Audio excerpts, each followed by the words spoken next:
In 89 career meetings, Danville leads the all-time series, 44 wins, 42 losses, and 3 ties. Despite last year being the first meeting between these two since 2019, Selinsgrove's played Danville more than any other team in school history.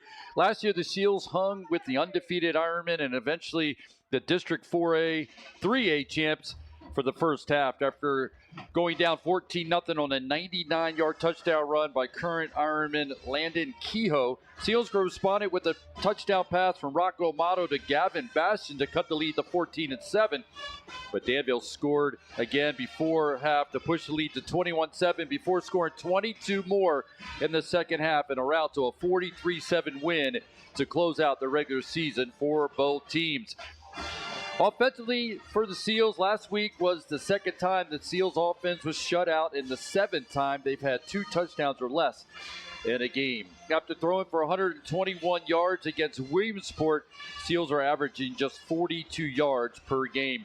Before leaving the game, Brett Rice gained just 15 yards on 10 carries. Rice has 764 yards, leave him 700 yards above Andrew Gesmaria, who is second leading rusher with just 64 yards on 25 carries. Also, Peter Scorzone had the longest catch of the game, hauling in a beautiful pass for 30 yards a week ago against the Berwick Bulldogs. Defensively, against Berwick, the Seals defense gave up 56 points.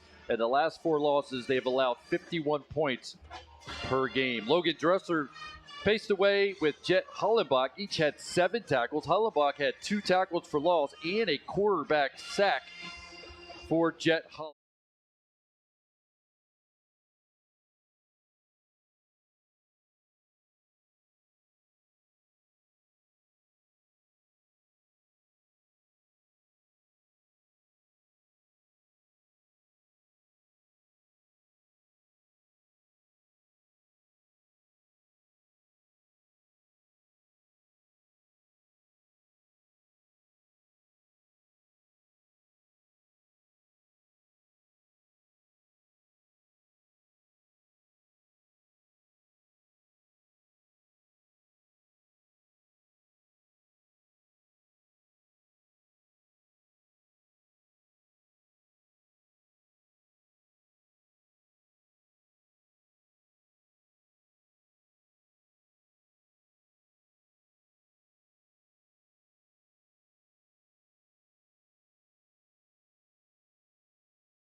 SBC Media Partners presents Selinsgrove Seals Football.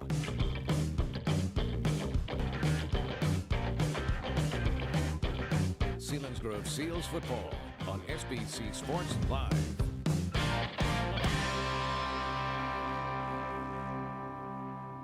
Lineups, but before we do that, we as always go to Ryan for what's going to seal the deal for a victory for the Selinsgrove Seals. Well, I think Selinsgrove's got to take advantage of what Danville does bad, and that's turn the ball over. I think turnovers is going to be huge tonight, and obviously, field position.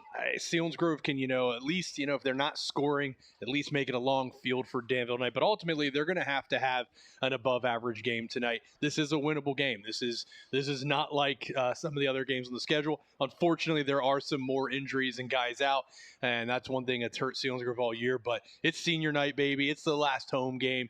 You leave everything out there on the table, and just make sure you play with controlled chaos, as some people call it. And if they can do that, they got a chance of getting a win and ending the season on a high note. We welcome all our viewers on the SBC Sports Live YouTube channel. Again, both teams have taken the field, getting ready to get captains called. And we take a look at the starting lineups. First on the offensive side for the Danville Ironmen, Carter Raup, number 7, the senior, 6'2", 185 pounds. In the backfield, Landon Kehoe, a senior, 6'1", 215 pounds. Danville will go with 4 wides quite often. The wide receiver, Cole Harvey, the leading receiver. Number 2 is a senior at 5'11", 175 pounds. Mason Kingery, number 8, the junior, 6 foot, 165 pounds. Number 25, Ben Nye, the sophomore, 5'11", 175 pounds. And number 0, Tony Wesley, the junior, 5'11", 170 pounds. Up front for the Danville Ironmen will be number 62, Aiden George. He's 6'2", 220-pound junior. Number 77, Cedric Brown, the senior, 6 foot, 250 pounds. Number 58 is a guard. That's Ethan Hackett, the senior, 5'11", 235 pounds. A tackle, Sam Hummer, number 56, just a sophomore, 6 foot, 230 pounds. And the other tackle is number 57, Luke Poliski.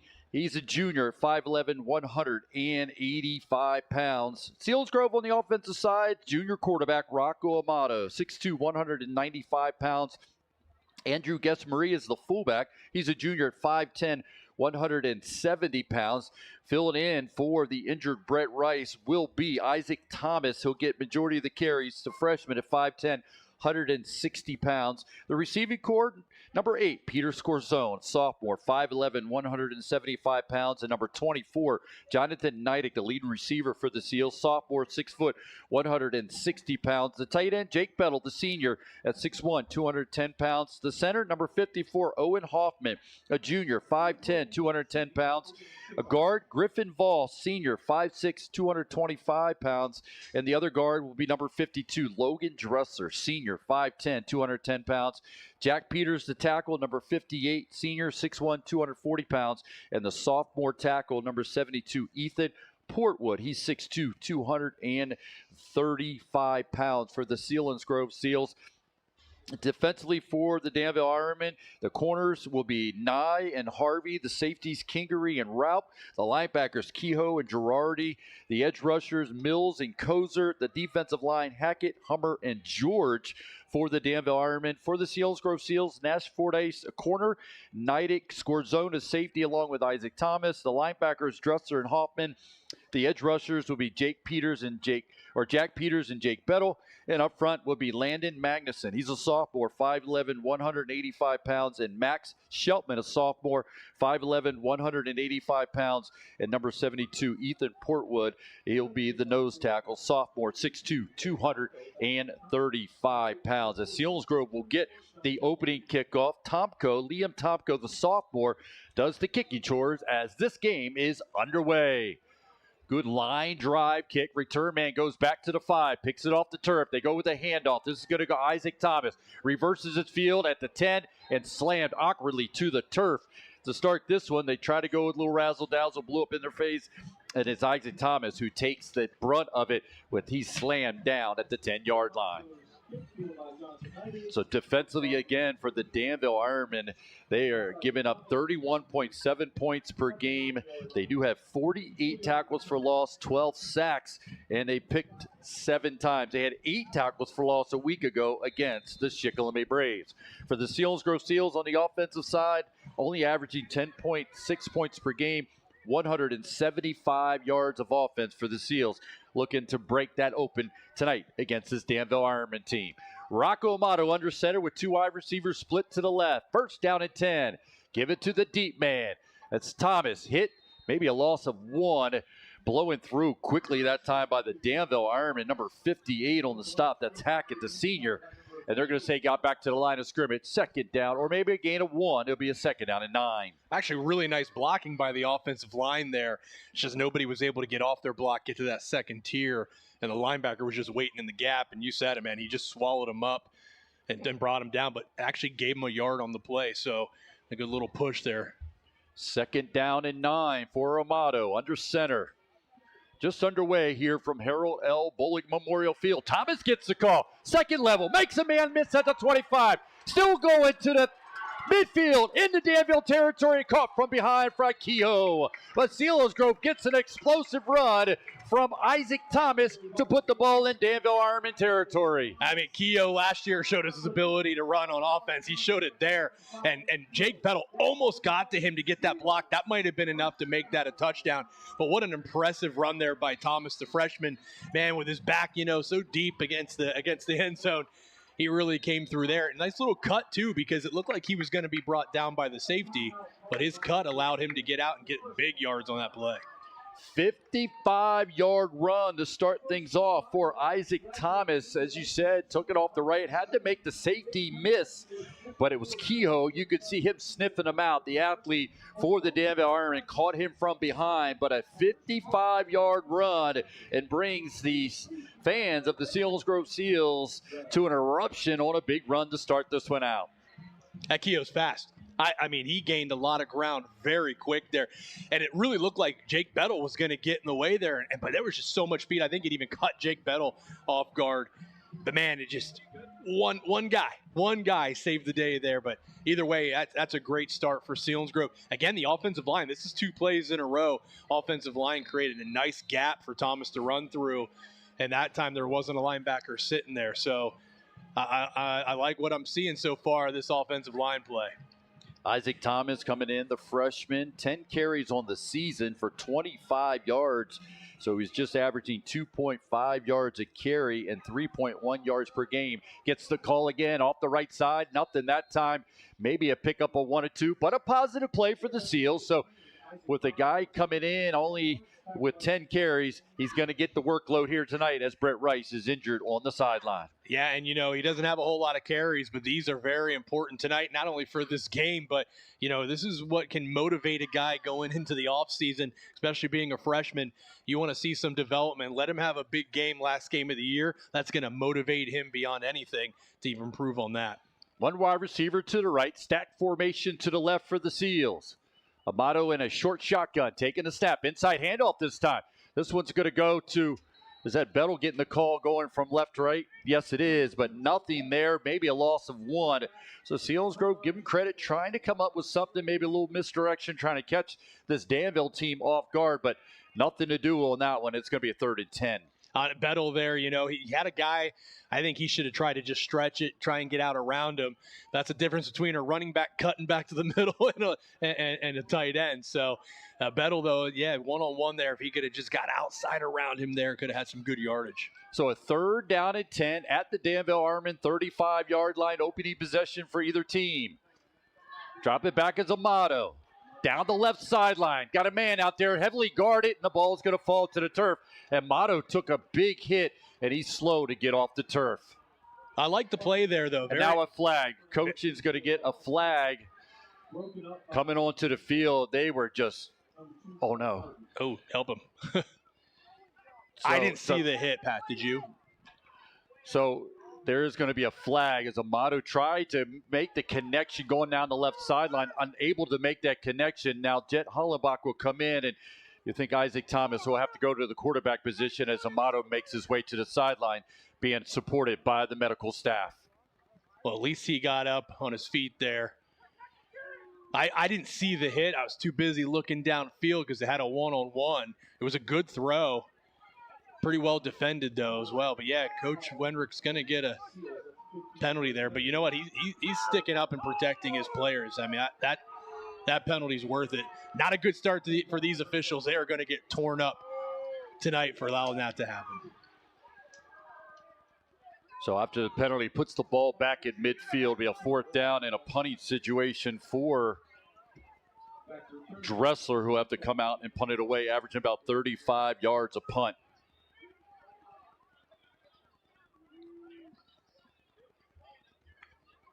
So watching it on the YouTube channel, the replay in there, he got grabbed around the waist area and then swung to the ground forcibly by the defender for the Danville Ironmen. And again, you hear fans here on the near side not happy with that call. And it was Matt Wenrick and other coaches coming out on the field, got the flag.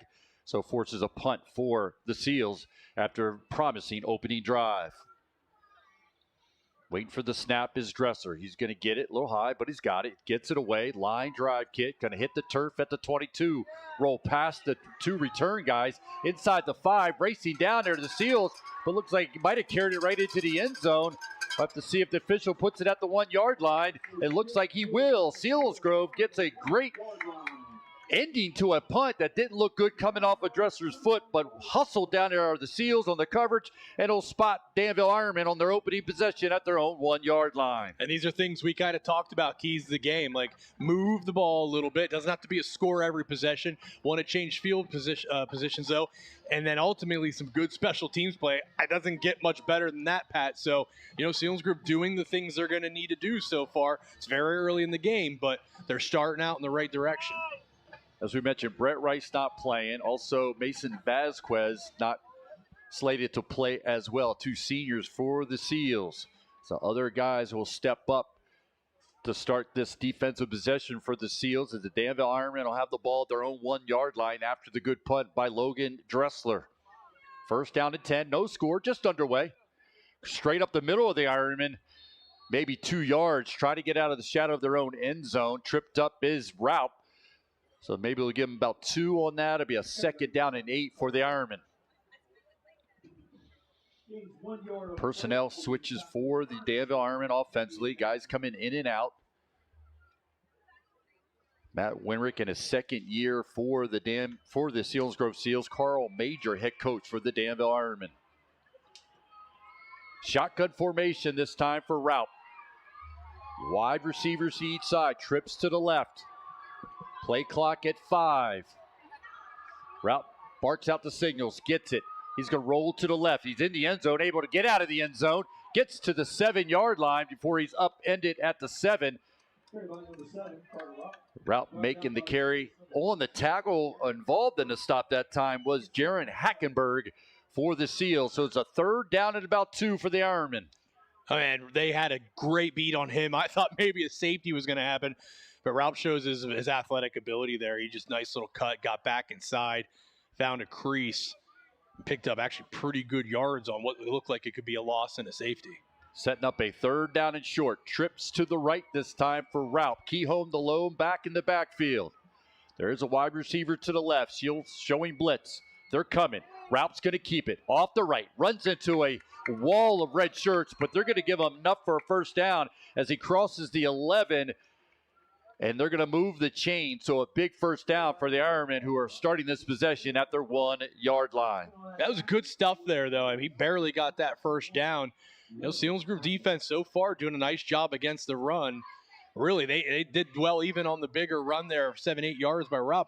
It was just an athletic move by him to get those yards. So Selinsgrove defense, keep your head up. That's only 1 1st down. 1st down and 10. They stay trips to the right. Raup in the shotgun.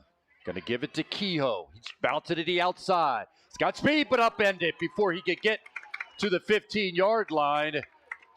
Again, coming up, Hackenberg on the stop along with Bettel making a good stop on a speedster, and Kehoe Back to the original line of scrimmage, 2nd down and 10. And what a great job by Bettle there, just staying disciplined, not trying to make the play by himself, stretched the guy out, allowed the cornerback to come in with run support, and man, Hackenberg laying some lumber there. That was a great hit. Setting up a 2nd down and 10 for the Ironmen. They stay with the trip, same formation, 3 plays in a row with Raup in the shotgun. He's rolling to the right. Looks like a design run. Kehoe out ahead of him. And then he pitches to Kehoe. And Kehoe is going to be knocked out of bounds on the far side by Jonathan Neidick. But a good pickup by the Iron to make this a 3rd down and medium for the Ironmen. Well, Ironmen early on here, they're really trying to stretch things out, trying to see if they can't get out around the defense. I thought there was a holding there. I thought the defensive end got held. No flag, though. But Danville must see something in their film where they think they can get out around the corner. That's where they're attacking.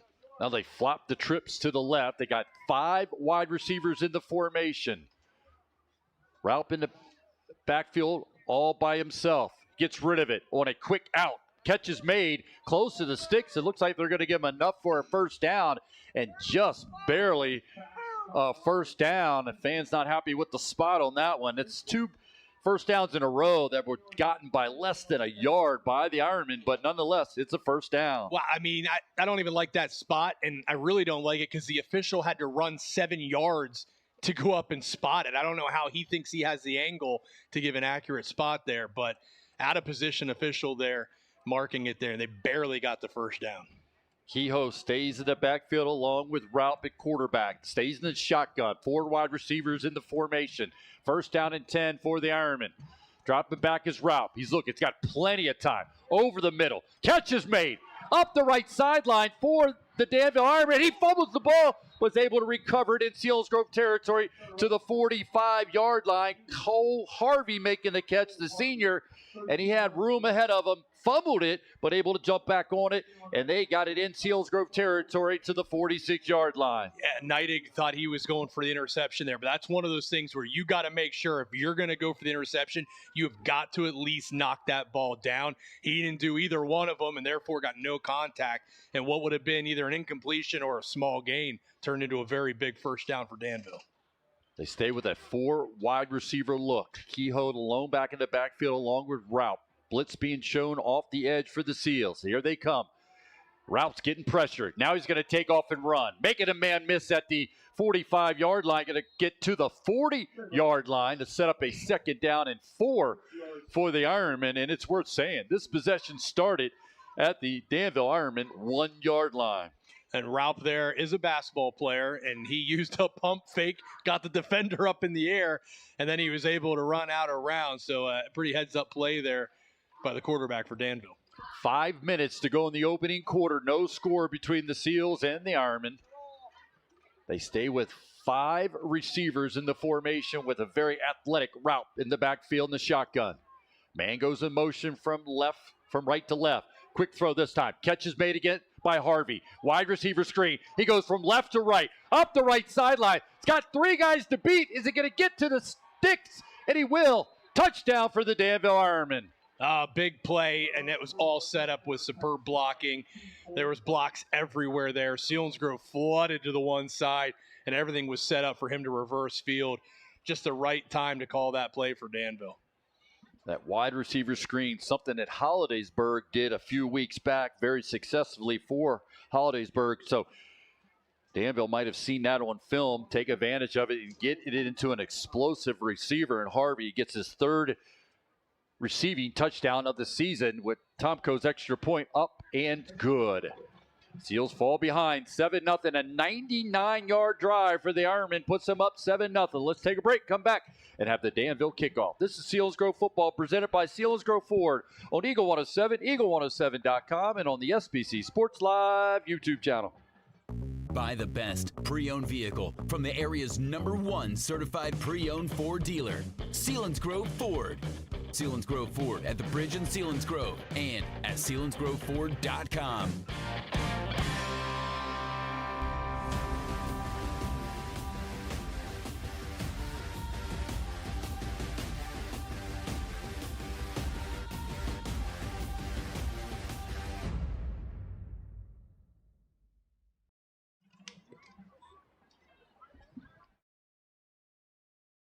9-play drive going 99 yards, took 5 minutes and 44 seconds, and ended up a 40-yard touchdown reception by Harvey from Raup. The extra point good, and the Ironmen lead 7-0. That's the Selinsgrove Ford drive summary. Again, that's Harvey's third receiving touchdown of the season. Return man at the 5, gets to the 10, 15's got a lot of room to the 25, still going to the 35, trying to make a man miss, falls over the 40-yard line, making the stop for the Danville Ironman. Number 35 was able to come up and make the stop. That's Bennett, the sophomore. Another good run, a good return that time by the Seals, giving them great field position to start the drive. Yeah, I was a little worried with Rice being out. Obviously, we lose him on offense, but, man, he's been fantastic on special teams. I believe in the game notes it said he's 5th all-time in return yards, and I'm like, man, that's a big loss. But, man, here Thomas has come out, and he's done a little bit of both, not only from the running back position, now in the special teams there. That was a big return. Again, it's a key to this game is make sure you're switching field position and not giving Danville short field. Selinsgrove, good field position to start this drive from the 42-yard line. Thomas turns, gives it to the running back. Hackenberg this time getting the call, and he's going to be thrown to the turf as Isaac Thomas comes in as Amato took a big hit. He's here on the sidelines. Thomas will be the quarterback, and it's Jet Hollenbach, was the runner that time, a freshman. So freshman quarterback turns and gives it to the freshman running back. Loss of 2. It'll be a second down at 12. Wide receivers to each side for Isaac Thomas. They go with the I formation behind him. Seals trail 7-0 to the Ironmen. Thomas rolls to his left. Look, it's going to try to run it. Cuts it up under a defender, but plenty of white shirts in on the stop. Leading the way for the Ironmen on the stop was Hummer, the sophomore, 6 foot, 230 pounds, making the stop. 3rd down and long for the Seals. Yeah, 3rd and 13, and this is where you're going to find out, can the backup quarterback throw the ball? And Selinsgrove's going to have to. They're going to have. You can't not throw the ball in this game tonight. You got to just open up the offense and pray for the best. And I know, another injury and a starter and at the QB, man, that's a real tough position. But if you want to win this game, you got to play and be aggressive and try and get that win. Score zone splits far to the right along with Fordyce.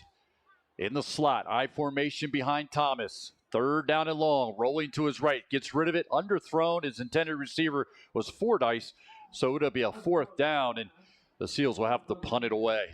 Yeah, not much there. Even if they get the completion, it's well short of a first down. Actually, the pass was to the line of scrimmage, so I think that was more of a let's just see what we can do here and get a punt off, don't turn the ball over. But, yeah, that's that pass was a little short. It is senior recognition night, as we will go through and mention our seniors playing their last game as a Seal. Right now, Selinsgrove trailing 7-0 with 2:58 to go in the first quarter. Selinsgrove lined up to punt. Dresser gets the snap, gets it away. It's going to be a short punt. It's going to take a Selinsgrove bounce as it splits the return man and rolls inside the 20, down close to the 15-yard line. Our first senior spotlight is tight end at linebacker Jake Bettle, 2-year starter.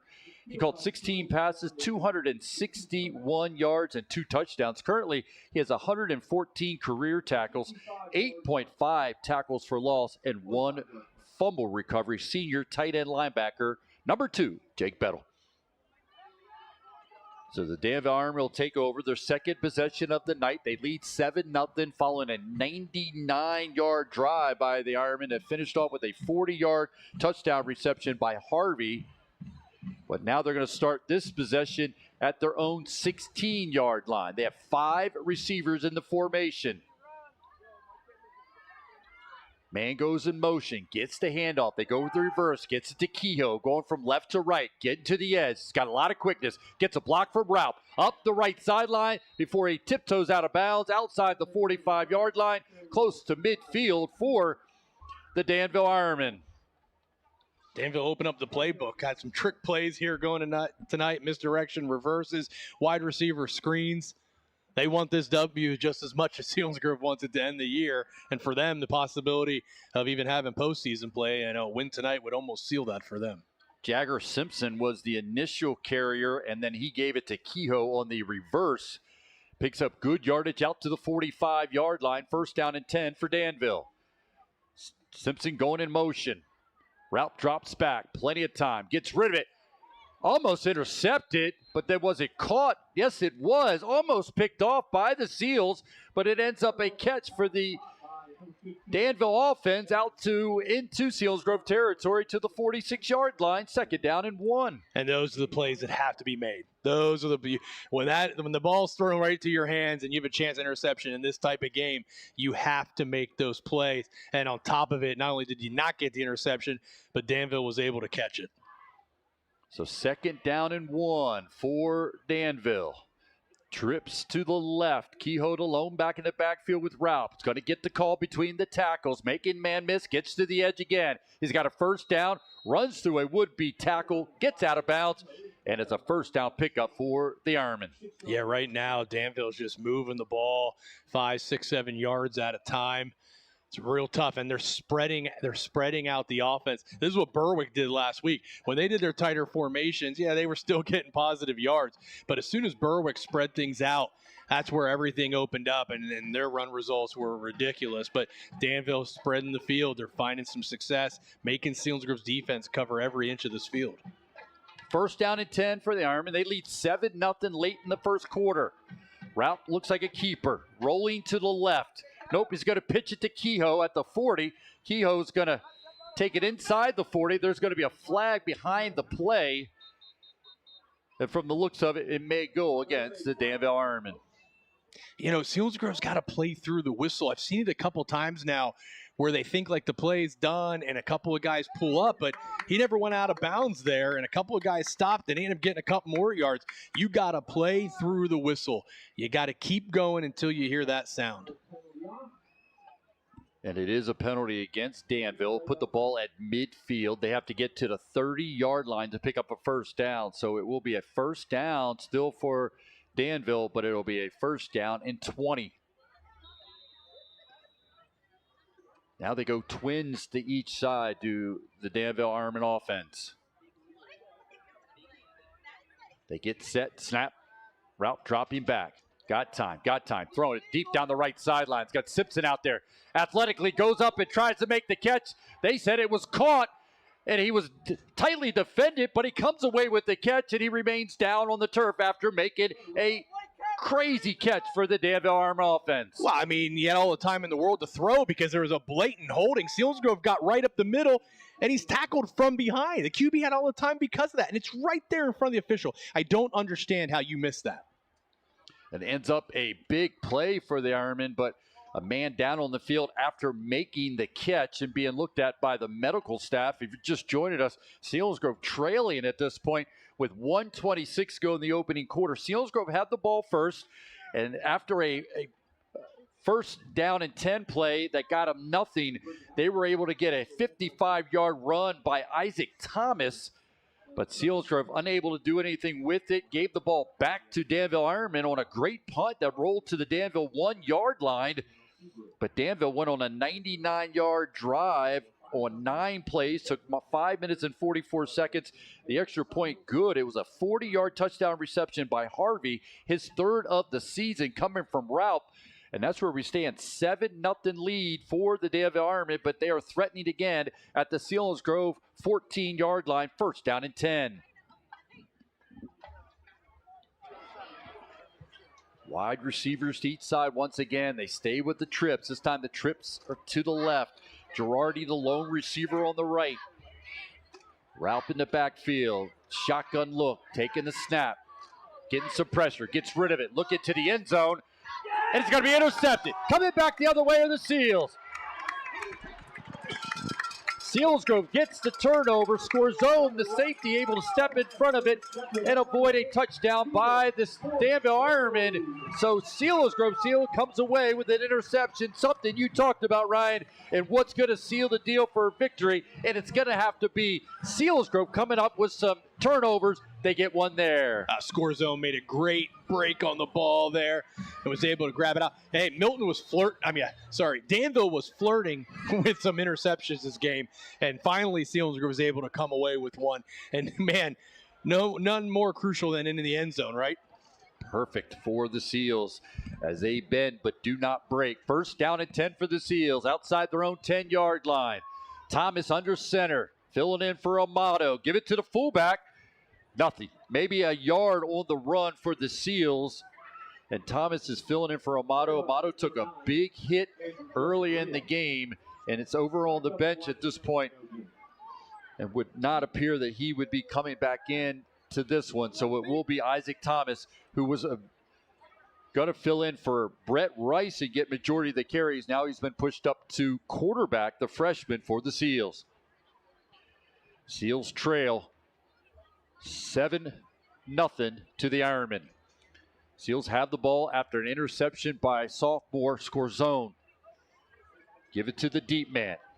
Jet Hollenbach trying to get to the edge, and he's just flipped upside down at the 10-yard line. They'll mark it at the 11, but a lot of quickness and speed up front by this Danville Ironman team. And we're seeing a Danville Ironman team that has come in tonight 3-6. And you wonder how they are 3-6. They have a tough schedule, but with that play, that's going to end the first quarter. The Selinsgrove Seals, we force a third down and long as we flip side of the field, move into the second quarter. Selinsgrove trailing 7-0 to the Ironmen. We'll come back for the second quarter. This Selinsgrove football on Eagle 107, eagle107.com, and on the SBC Sports Live YouTube channel. Since 1915, 5 generations of Sunbury Motor Company have been offering you a better buying experience. With new vehicles from 3 trusted brands and a selection of qualified pre-owned vehicles, we'll make sure you drive away in your dream vehicle no matter your budget. So what are you waiting for? Visit one of our showrooms or check us out online today and join over 100 years of satisfied customers at Sunbury Motor Company. Time to do something a little different with your financial life? At Service First, we take pride in being anything but typical and helping our 47,000 plus members achieve their financial goals. At Service First, we're celebrating 50 years of being friends you can bank on. Become a member today.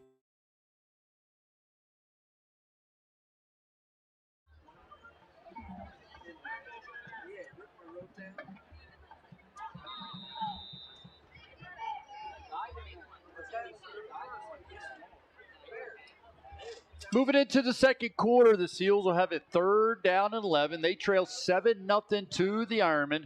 The Ironmen scored on a 99-yard drive, and that's where we stand, 7-0 Danville. Over the middle, making a catch on the slant from Thomas.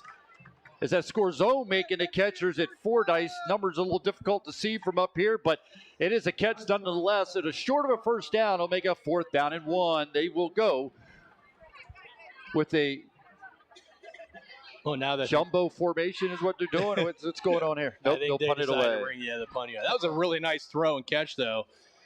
That's something positive to build off of, but they are going to need a good punt here. And Danville's lining up here on the 50-yard line, so should be good field position for the Ironmen. Dresser averaging 35 yards a punt for the Seals. It's a line drive kick. He punched it with his foot. Return man picks it off the turf, makes a couple guys miss, and finally multiple red shirts had to come down and finish him off. Magnuson down in on the play along with Fegley. Also see Blake Dressler, 44, all involved in the stop on a shifty return man for the Ironmen. Not a bad punt. It wasn't beautiful, but it got results. As you know, and another good bounce for the Seals. They were all over it and not allowing any gain on the return. So field position pretty good for Danville, but it looked like it was going to be better. So that's a small win for the Seals. Trips to the right for Danville. One wide receiver to the far left. First down and 10 from their own 46-yard line, leading 7-0 here in the second quarter. Route, quick throw over the middle. Scott Simpson. Simpson's running away from defenders, and he's going to make his way into the end zone. No flags. Touchdown for the Ironmen. Yeah, safety just missed on the tackle there. And after that, there's nobody. So Simpson, was there a flag? There was a flag. A legal man downfield. I'm always amazed on how you can have a legal man downfield on a play throw that took a second and a half to get out of his hands. But, Yeah. but I'll take it. So I stand corrected. There is a flag on the play. I'm not sure where it was because sometimes it's hard to see yellow on the green, I guess. Is that an age thing or what's going on? Did you see it? I did not see it. You bailed me out. It's very tough to have an illegal man downfield on a quick pass like that, but That's a fast lineman. we will take it. Yes, for we will, sure. because that was a touchdown, if not for Danville. So now, following the penalty, they'll walk it off, put it at the 41-yard line. First down and 15 for Danville. Trips to the right this time for Raup. Kehoe alone back in the backfield. Get the snap is Raup. Design run. He's got some room. Up the left sideline in Selinsgrove territory. Still going. And he's going to be pushed out of bounds just short of the 45-yard line, 47-yard line. But it's a first down pickup for Danville. Not much resistance there. Really, he went untouched just until the point where he got tackled, which was 15, 20 yards downfield. Raup, we talked about him coming in. Carter Raup, the senior. 67 carries, 106 yards. Anytime you have a quarterback who's got positive yards and goes even for 106, means avoiding a lot of sacks and keeping it on the positive side. But also, he had 6 touchdowns in the rushing department for senior quarterback Carter Raup. First down for the Ironmen. Raup turns, gives it to Kehoe. Kehoe, second level, tripped upended at the 35. They're going to mark him down to the 34-yard line. 5-yard pickup. Looks like it'll be a second down and 5, maybe 6 for the Ironmen.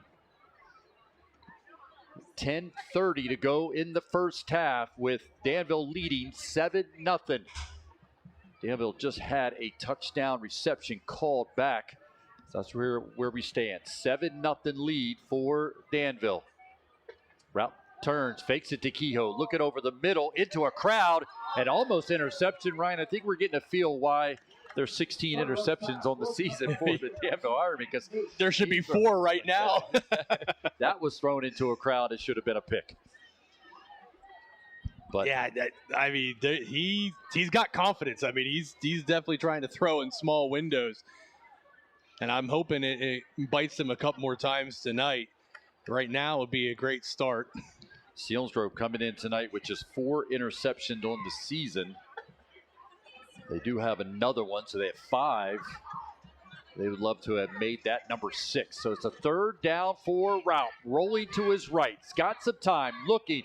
Directing traffic. Reverses its field. Gets rid of it. It's going to hit the turf and fall incomplete. Well, it's just good coverage right there. Nobody open. Some zone coverage there. Everyone did their job. And Raup had nothing to do other than basically throw it in the dirt. Fans wanted a holding call there. But didn't get it. I don't know if you heard that in the crowd, Mike. But he had plenty of time. But, give credit there to the secondary and the linebackers there. The coverage was beautiful. We'll let the fans do the screaming for us. And they probably were right on that one, because there's been a few holding calls. They are always right, not probably. Okay. Especially when they're rooting for the Seals. Trips to the right on this 4th down play for Danville. 4th down and 7, coming up on 10 minutes to go in the first half. Raup gets it away. He's got a man in and out of his hands. Simpson was the receiver, had a beat on it, falls incomplete, turnover on downs, and it will go back to the Seals, trailing 7-0. Well, I mean, Simpson's not used to seeing the ball. Usually it just pops up between a Selinsgrove defender because they've been all over it tonight. He was so wide open. First time tonight he felt that, and he wasn't ready for it. He just dropped it. Senior spotlight goes to number 6 defensive lineman linebacker Mason Vasquez. Started and collected 112 tackles, 8.5 tackles for loss, a sack, and 3 fumble recoveries. Number 6 defensive lineman linebacker Mason Vasquez. Senior spotlight. First down at 10 for the Seals following the turnover on downs. Now they go with twins to each side. It's going to be a keeper by Thomas. Trying to get to the edge, and he's not to get there. He is hit hard once again. It looks like it'll be a loss of 1. Multiple white shirts in on the stop, led by Aiden George, the junior, making the hit number 62 for the Ironmen. Yeah, you got to give Danville credit there. They just did a great job with their pursuits. Selinsgrove trying to stretch it out, get out around the edge. It just was not happening. A bunch of purple helmets there to make sure that he gets stopped for a loss. It's a loss of 1, a second down and 11, 9:25 to go in the first half. Selinsgrove trailing 7-0. The lone touchdown for the Ironmen was a 40-yard touchdown reception by Harvey from quarterback Rout. Trips to the left, one wide receiver to the right. And now we're going to get a whistle before we get this play going. And it's going to be against the Seals. Delay of game against the Seals. You have a freshman quarterback in there filling in for the injured Rocco Amato. And the play clock wound down to 0. That's a penalty. Walk it off. Now it's a second down and long for the Seals as they go with trips to the left. You got Neidick, Jess Maria, and Bettel on the left. One wide receiver on the right.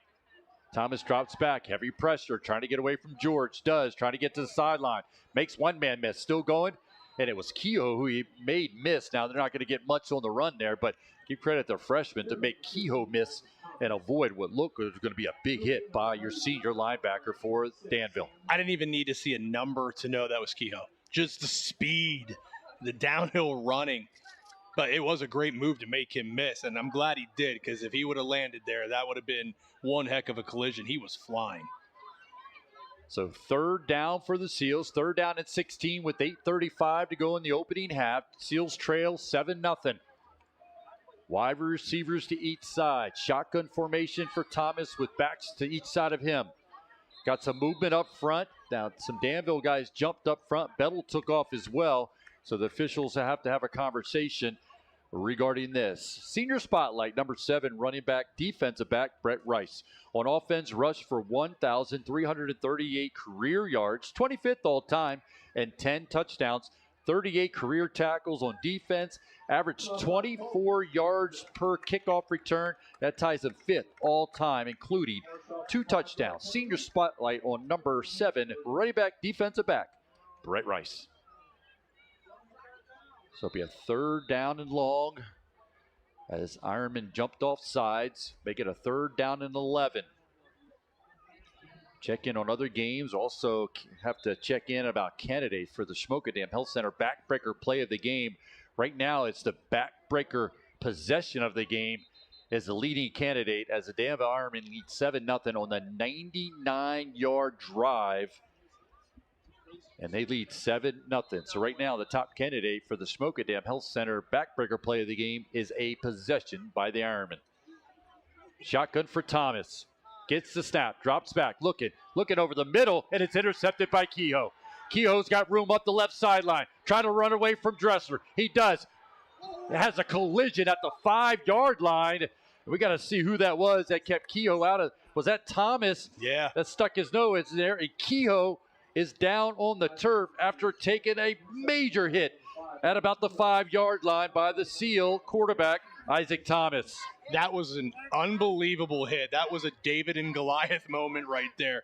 Thomas much smaller, giving up a lot of weight, giving up 3-4 years of age, and just made up for the interception there with the big hit, saving the touchdown. Now, Kehoe is down, so hopefully he'll be okay. But that was an impressive hit by the freshman quarterback. While he's down, let's take a break. And as they tend to him on the far side. Selinsgrove trailing this one 7-0. Selinsgrove football presented by Selinsgrove Ford on Eagle 107, eagle107.com, and on the SBC Sports Live YouTube channel. Today, everything from work to play and everywhere in between needs energy. And E.H. Kleckner in Montandon has just the thing, Form Energy. It's the better choice for sustained energy and focus to go the extra mile. Choose your favorites from 4 highly tested flavors, including Screamin' Freedom, Grape Smash, Orange Fury, and Blue Blitz. Form Energy offers mental focus and hydration so you can unlock your full potential with 200 milligrams of caffeine and 0 sugar. Get Form Energy today at your favorite retail account. At J.J. Powell, we know keeping your home warm shouldn't be a hassle. With Easy Pay, you get capped pricing, budget-friendly payments, and automatic delivery, so you can relax and take it easy. Don't wait. Join online at jjpowell.com or call 800-432-0866 today. J.J. Powell, take it easy.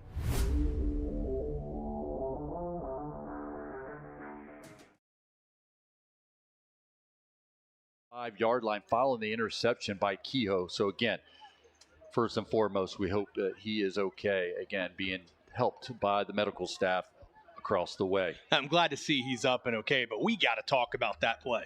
I mean, you got a freshman quarterback that hasn't played any really varsity snaps all year, and he throws an interception. That's easy to put your head down and just give up. But, man, he just did everything he could to make that play. That's impressive. That's leadership there.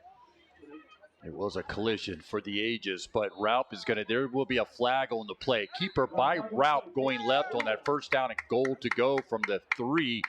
But there will be a flag thrown. It's going to be a holding call against Danville, and that will push them back. But Ryan, yeah, I mean, you talk about at all levels, you find a play that kind of defines who you are. And that kid, as a freshman, he might have just put the one on the reel. That's going to cement him as a big-time kid going through the program the next 4 years. If I'm a coach, man, I'm showing everyone that effort. And Zach said against Central Mountain in a JV game, he had interception, kind of like the same thing, just laid a big hit to save a touchdown. So it's in that kid's DNA, I would imagine, if he's doing that multiple times in one season. And again, we're hoping that Kehoe for Danville will be just fine as he's on the far sideline. Route rolling to the right. Heavy pressure. Looking.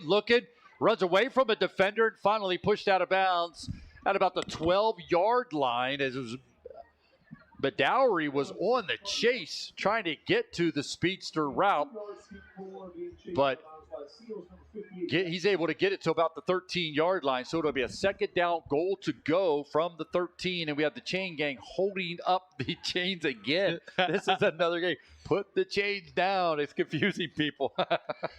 Yeah, it confused me. It got me 2 weeks ago. They're leaning against them. They're using them as comfort to lean against. Oh, but that's okay. You're supposed to drop them. Second down and goal to go for Danville from the 13. Under 8 to go in the first half. Route drops back, looking over the middle. Now to the right. It's got a man right at the pylon, in and out of the receiver's hands. It falls incomplete. Wesley on the other side of that pass, unable to make the catch, drops it, and it's going to be a third down and goal to go. A gift from Danville there by dropping that ball. QB threw a nice pass there and a little sit there in the end zone. And I mean, another one there here on this side of the field where they just dropped an open pass. But Selinsgrove's going to need a couple of those tonight.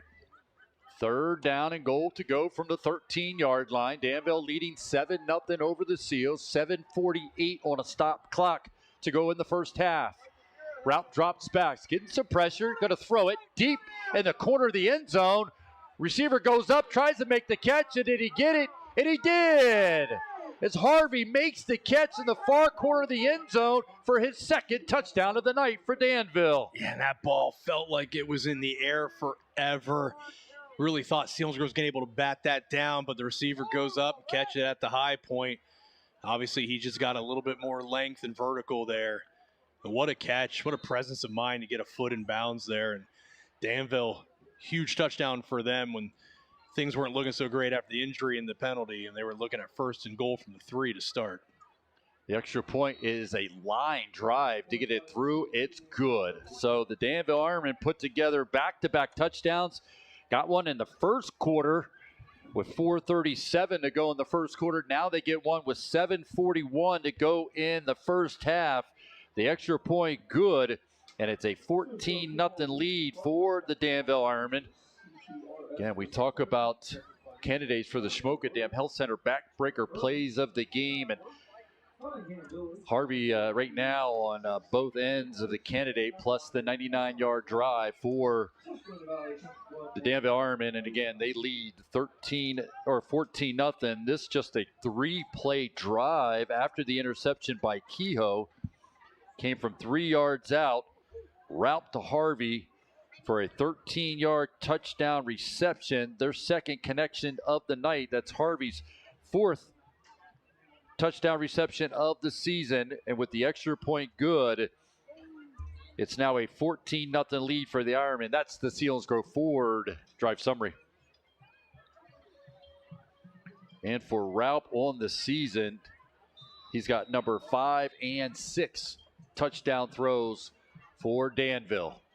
Tomko kicks this one away. Return man takes it from the 2. He's at the 10, the 15, and then just blown off his feet before he gets to the 20-yard line.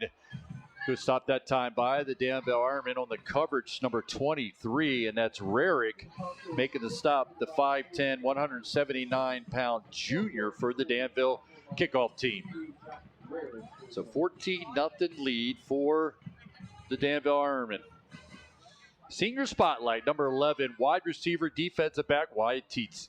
Started over the last 3 years before a season-ending injury in week 4. On offense, caught 29 passes, 475 yards, and a touchdown. Defensively, 117 tackles, 4.5 tackles for loss, 2 interceptions, a return to kickoff, 72 yards for a touchdown his freshman year. Handoff goes off to the left this time. Nothing there. Big stop up front once again by Danville. Number 56, Hummer, comes through and makes the stop. Looks like it'll be a second down at 10 for the Seals. Running up the middle there has been tough for the Selinsgrove Seals. They do have that one long 55-yard run by Thomas. Other than that, it's been tough going between the tackles against this Ironman defensive line. Wide receivers to each side for Thomas. Again, if you're just joining us, Rocco Amato out of the game. And Thomas filling in for him. I formation behind him. Drops back, 3-step drop. Get rid of it. Catch is made by Bettle. Bettle runs away from one tackle. Then he's upended. As he gets close to the 29-yard line, it'll be enough for a first down by the Selinsgrove Seals. Nope. Actually, they're going to say it's short by a yard. Third down and 1. Very nice pass there. Small window. Bettle, that's a great job to see that ball into his hands and catch it. I will say this, wide receivers, young men, when you get to your spot, do not look at your armband for your route. You are letting everyone know it is a pass play. You got to do that in the huddle. I formation behind Thomas. Fumbled snap. He picks it up. Great push. Now the ball's loose again. And it looks like it's going to be recovered by the Danville Ironmen. That's Girardi making the recovery.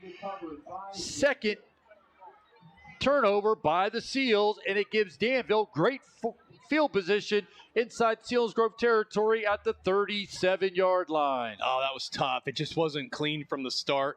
They're able to kind of save it at first. Looked like they got the first down. The ball pops out again, and no one around but Danville Ironmen to scoop it up. So it just real tough there. It looked to be sloppy, then it might be positive, and ended up being sloppy anyway. So defense back out in the field. And the problem with this, too, is defense needs a little bit of a breather here and there. And another short field, though, for Danville. Raup in the shotgun. 4 wide receivers. Give it to the lone back in the backfield. Able to get it to the 31-yard line on the carry. Shifty running that time by the Danville running back. Looks like number 32 on the carry. Is it 32 or 23 on the carry? That's Rarick on the run. Small in stature and quick. Just 5'10", 179 pounds for the Danville Ironman offense. Raup keeps it this time. He's second level before he's hit at the 25. That'll be enough for a first down as he gets it to the 24-yard line. First down and 10 for the Danville Ironman. Yeah, just an athlete there at quarterback. Again, a design keeper. It wasn't a big hole, but he got through it and got enough to get the first down. Just a heads-up play there. Quickly up to the line of scrimmage. Twins to each side. Raup looks to the right for the slant. Catch is made by Simpson. He's tackled at the 20. Falls to the 19-yard line.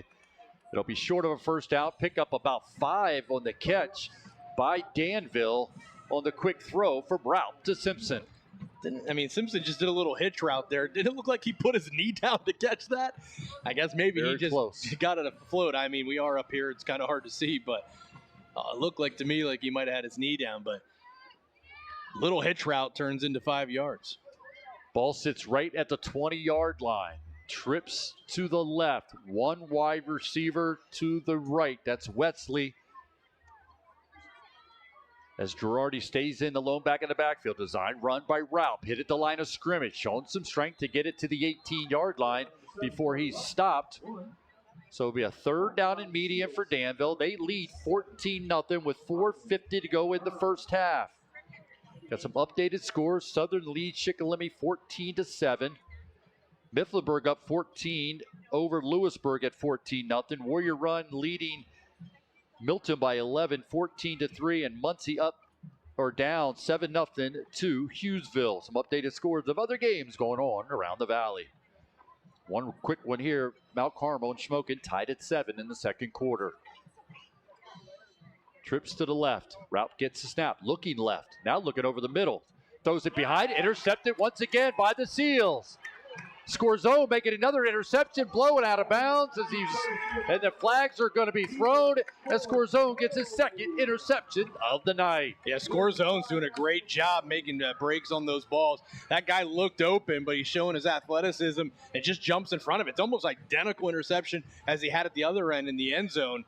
So these are the things that Selinsgrove needs to do, and that's real big. That was a 3rd and 5. You know, they're probably going to go for it on 4th down with the ball is if they don't get a completion there. And, you know, with just over 4 minutes, 4 minutes, 11 seconds and a half, you're only down 2 possessions. So even if you're not able to get points here, you get into halftime, you got a freshman quarterback that you can make adjustments with. You can kind of make a lot of adjustments all the way around offensively with all the new numbers in different positions. But keeping this game within reach is what has to be done to even have a chance with adjustments. And Scorzone has made 2 huge plays, touchdown, possible saving interceptions, and Selinsgrove's only down 14-0. And with the interception and the good return and then the penalty against the Ironmen as Scorzone was well out of bounds. He got bumped while he was out of bounds. Puts the ball outside of the Selinsgrove 35-yard line to the 37-yard line. They're going to send 2 wide receivers to the right, 1 to the left, 2 backs in the backfield as Isaac Thomas in the shotgun. Thomas gets the snap. He's going to keep it to the right, running away from a defender. Cuts up underneath the defender. He's still going. He's going to get 9 on the carry. A lot of the yardage at the end there just on a true effort by your freshman quarterback. And a first down would be huge on this drive. Danville only has 2 timeouts, so if you can keep running the ball and get a first down, clock's going to run. Danville's going to have to use those timeouts.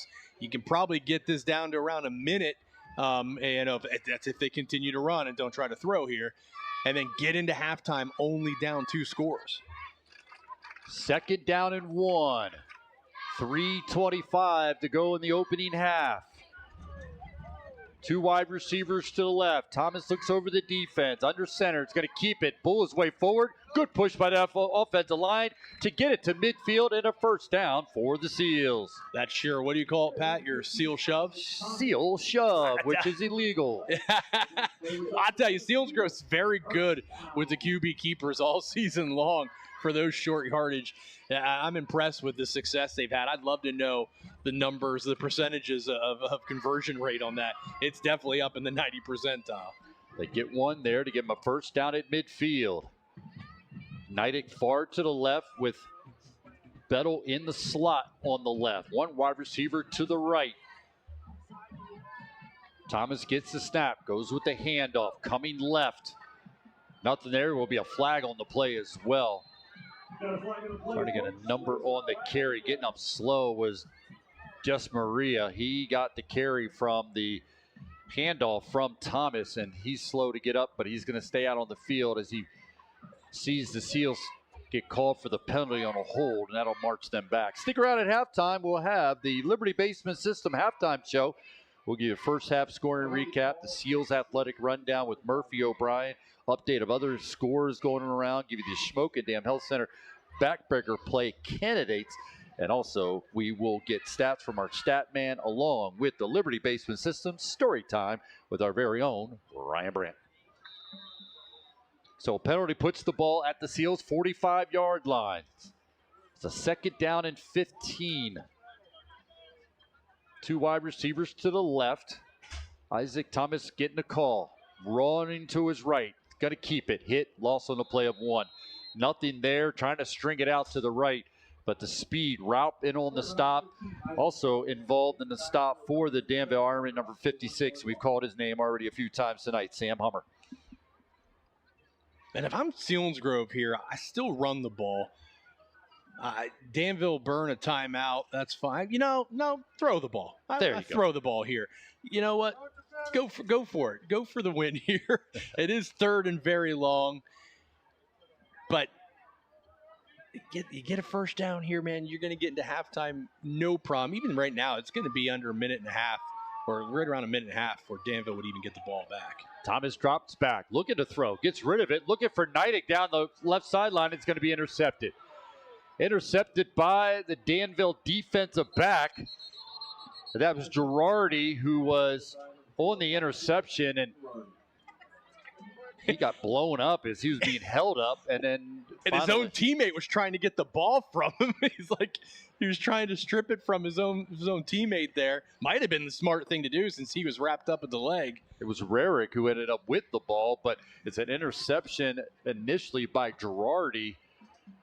So a first down after the turnover for the Danville Ironmen as Raup gets the call from the sidelines. You know what? I mean, the interception was as good as a punt there. And, Danville, they get to salvage that timeout, but it's still down minute and 34 with a good amount of field to go. So just Selinsgrove doesn't give up the big play here. They should be in good position to get this into halftime.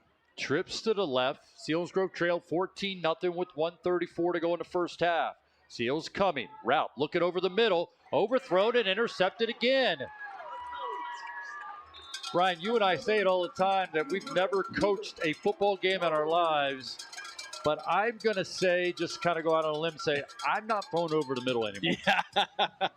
Yeah. Good Lord. Stick to your 2-yard hitches. Because you throw across the middle, it's interception. You throw deep down the sideline, it's a drop ball. So if I'm Danville, I'm only throwing outs and hitches the rest of the game. Wow. I don't think I've ever seen that. 3 interceptions in the first half by the Seals.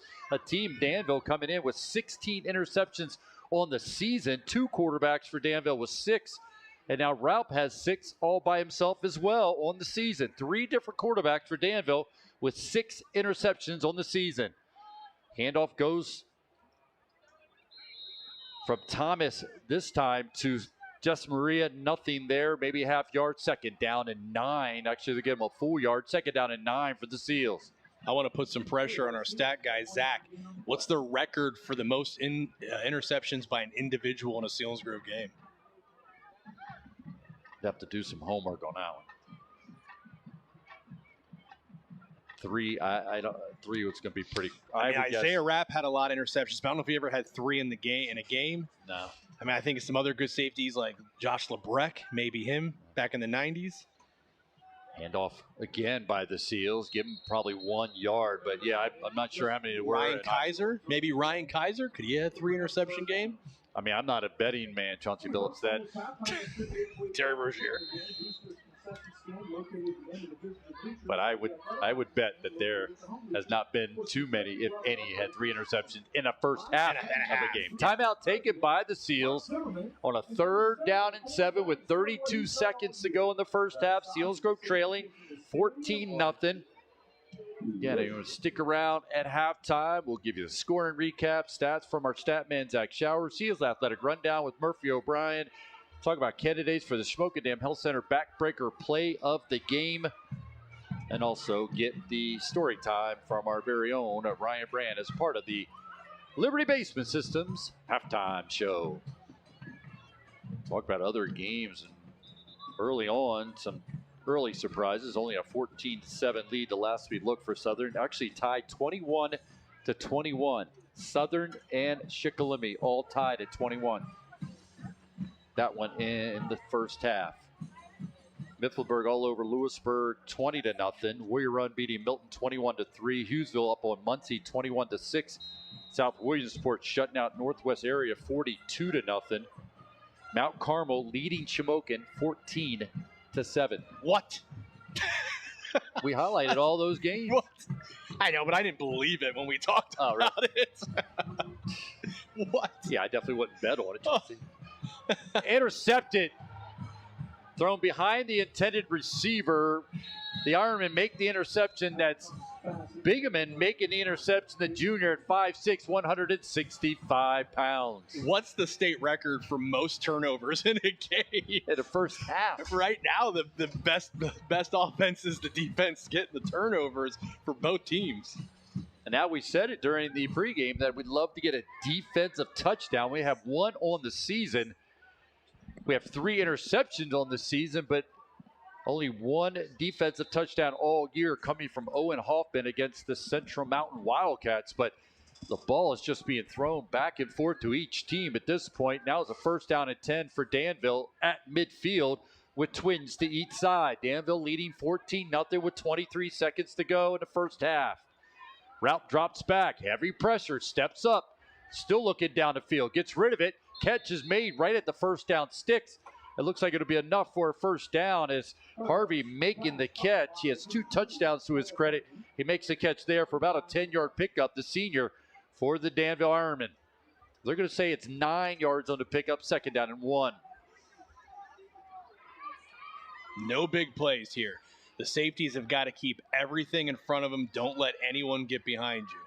I would be surprised if Danville throws down the middle.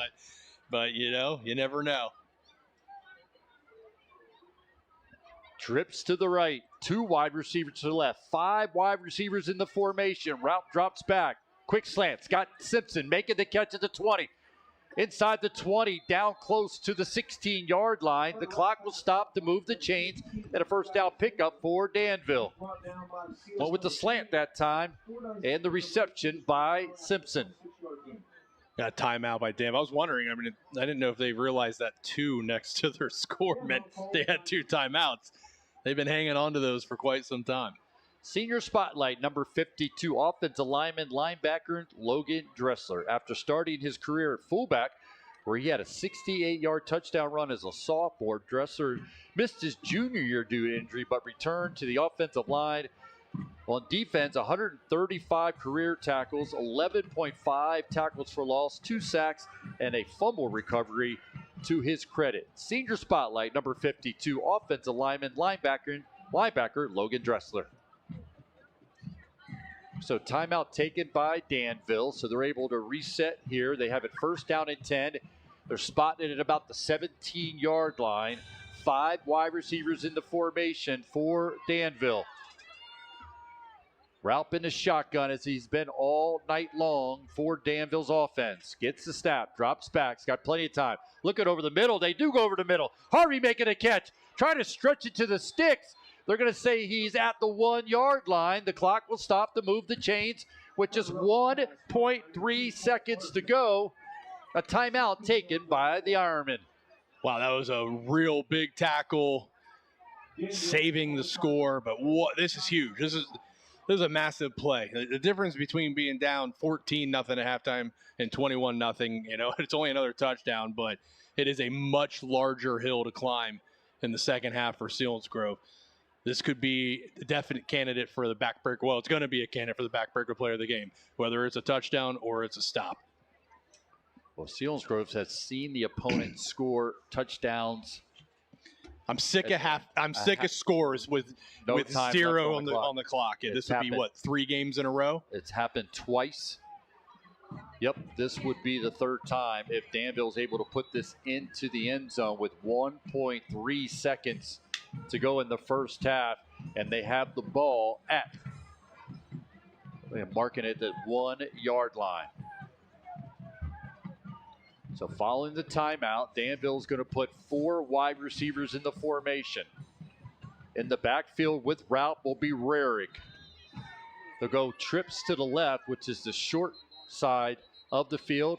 And now we're going to get a timeout, and it's going to be, he said it was taken by the Seals as Coach Winrick went down and called the timeout following Danville setting up. Yeah, we talked about some of the scores so far. Right now, if all is right, Southern Columbia now leading by 7 in a shootout in the first half over Shikellamy, 28-21. This is a Shikellamy team that lost last week to this Danville team. Mifflinburg leading Lewisburg 20-0. Warrior Run leading Milton 21-3. Jersey Shore leading Central Mountain 56-0. Lime Mountain all over Susquehanna 34-0. Mount Carmel still leading, as far as we know right now, over Shamokin 14-7. Following the timeout taken by the Seals, trips to the right. Big play looked for by the Seals defense. 1.3 on the clock. Ralph's going to keep it, trying to get to the edge, and he's not going to get there.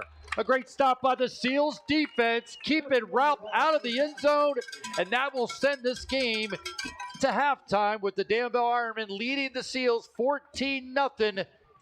This is Selinsgrove football presented by Selinsgrove Ford on Eagle 107, eagle107.com, and on the SBC Sports Live YouTube channel. This October, it's all about family, fun, and enjoying the drive. The Mazda CX-5 gives you standard all-wheel drive, so every fall adventure feels easy. And right now, save $1,000. Or go bigger with the Mazda CX-50, gas or hybrid. Yours for just 0.9% financing for 60 months. And when the whole cruise along, the Mazda CX-90 delivers with $2,000 off in customer cash savings. This fall, bring everyone together and enjoy the drive. Only at W&L Mazda off Route 11 in Northumberland and online at WNLMazda.com.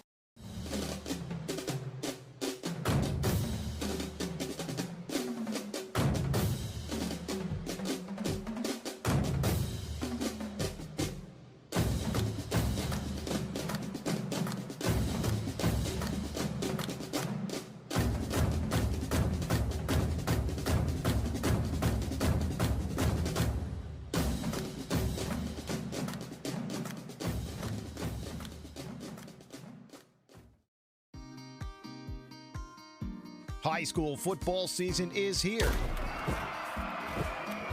Cheer for the Seals with us at the Selinsgrove Dairy Queen. There's no better place to celebrate. We have your favorite eats and treats, from burgers to blizzards, and don't forget our ice cream cakes. Selinsgrove DQ Grill and Chill for the win. Go Seals.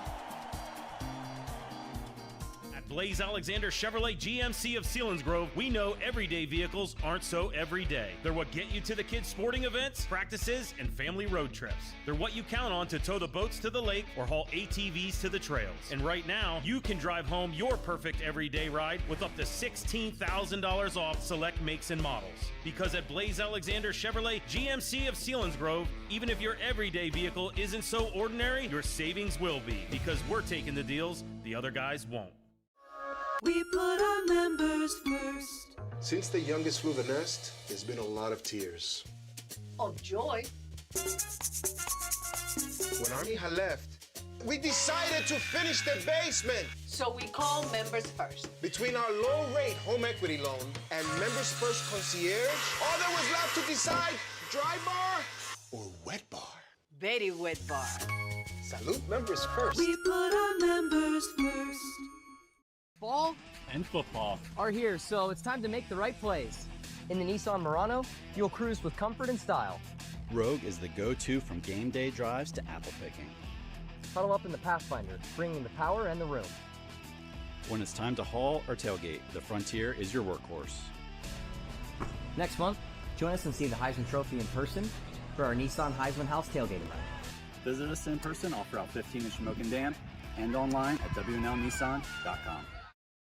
And as you talked about, Ryan, what a big difference that is between 14-0 as opposed to potentially look like it could have been 21-0. We didn't really get a chance to talk about that big stop. One of the biggest plays defensively by the Seals all night long, a big stop at the goal line.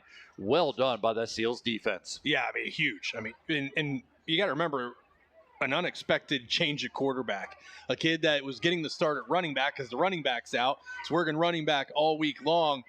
And a couple plays into the game, he's now the quarterback. So there are adjustments. There's going to be conversations that are going to be had here at halftime. And it's going to give their offense somewhat of a boost, hopefully enough to get back in this game. But, man, if it's 21-0, That's a lot to ask out of a freshman, especially in his real first role as a quarterback here for the Seals.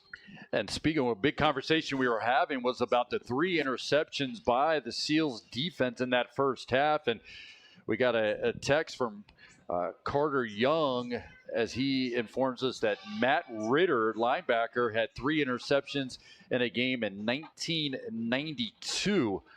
So there you have it, as Selinsgrove's defense has come up big, and it's against a Danville team that we had said had 16 interceptions coming into the night. So now you add more turnovers, and that's what's kept the Seals in this game. They trail 14-0 here at halftime, part of the Liberty Basement Systems halftime show.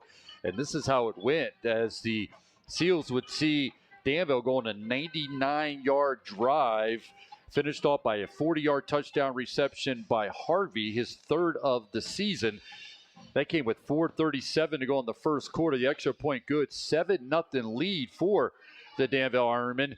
But that would be the score at the end of the first quarter. But then Harvey would come back and get a 13-yard touchdown reception. This came with 7:41 to go in that first half.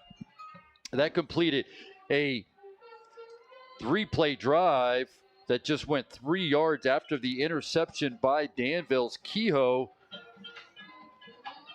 And it only took 23 seconds, the extra point good, and it was 14-0 with 7:41 to go in the first half. And that's where we stand. It's a 14-0 lead for the Danville Ironmen over the Selinsgrove Seals. As we continue with the Liberty Basement Systems halftime show, now we go to the Seals Athletic Rundown. It's always brought to you by our very own Murphy O'Brien, bringing our Seals Athletic Rundown. Line Mountain. They will be back in action. This week, the field hockey team got started with a 2-0 win over Line Mountain. They will be back in action on Monday night against Mifflinburg at Warrior Run at 7:30. The volleyball team had a tough loss against Troy and ended their season with a loss to Montoursville. The cross-country team will be in action on Thursday at the district meet at Bloomsburg University. The girls soccer team will play on Saturday against Milton at Midwest at 12 p.m. The boys team will also play on Saturday at Midwest against Mifflinburg at 4 p.m. This is Murphy O'Brien. Join me each week for the Seals Athletic Rundown on Eagle 107 and Eagle107.com. Appreciate Murphy giving us the Seals Athletic Rundown all season long, just trying to keep you updated on all the other action going on around the Selinsgrove area school district sports-wise. So let's continue with the Liberty Basement Systems halftime show. After this break, we'll give you stats and also check on some other scores and then give you the Liberty Basement Systems story time. All that more as we continue at halftime with the Selinsgrove Seals trailing the Danville Ironmen 14-0. This is the Liberty Basement Systems halftime show on Eagle 107, Eagle107.com, and on the SBC Sports Live YouTube channel. Today, everything from work to play and everywhere in between needs energy. And EH Kleckner in Montandon has just the thing, Form Energy. It's the better choice for sustained energy and focus to go the extra mile. Choose your favorites from 4 highly tested flavors, including Screamin' Freedom, Grape Smash, Orange Fury, and Blue Blitz. Form Energy offers mental focus and hydration so you can unlock your full potential with 200 milligrams of caffeine and 0 sugar. Get Form Energy today at your favorite retail account. My schedule's so full, how am I going to find time to go grocery shopping? I can help you with that. How can you help? With Wise2Go online ordering, you can do all of your grocery shopping while finishing up your morning coffee. And pick it up when I have my afternoon coffee? Wise2Go is so convenient, I love it. Skipping the store and skipping the lines leaves you with time for the more important things in life. Like more coffee? More coffee? Thank you so much. Yeah, more coffee. Let's hit it.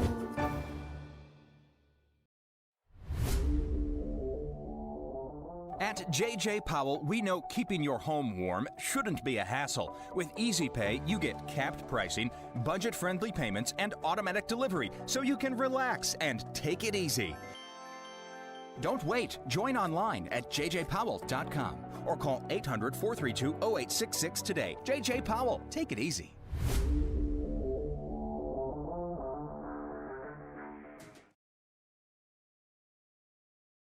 Fall is here, and there are many reasons to fall in love with a new Subaru from W&L. Get as low as 0% financing for 72 months on all 2025 Subaru Crosstrek and Outback models. Or schedule your test drive today to check out the all-new Foresters and Forester Hybrid models, offering 0.9% financing for 72 months. Plus, this month, every test drive helps donate $10 to the Down Syndrome Society of the Susquehanna Valley. To learn more, stop in and see us off Route 11 or online at WNLSubaru.com. Big moments deserve big celebrations. The Polished Party Place in Selinsgrove delivers. With shelves of stylish decorations, your event will shine. Plan with Polished Party Place.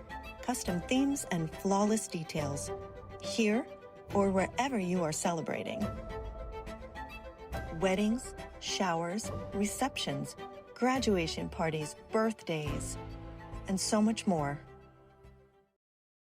Hey, it's Gabe at Zimmerman Motors. It's a spooky time of year as we get ready for the autumn season, and there's no better place to do that than at Zimmerman Motors. That's right, the Jeep capital of Central PA has you covered. We have a huge selection of new and certified pre-owned Jeeps, with more arriving every day. Looking for a full-size pickup? You know there is no better option than a Ram truck, Hemi-Power match with a certified warranty up to 100,000 miles. There's no better 1-2 punch. Plus, with our used car inventory, we always have a selection of vehicles under $300 per month. Come see me here at Zimmerman Motors. I make car buying easy.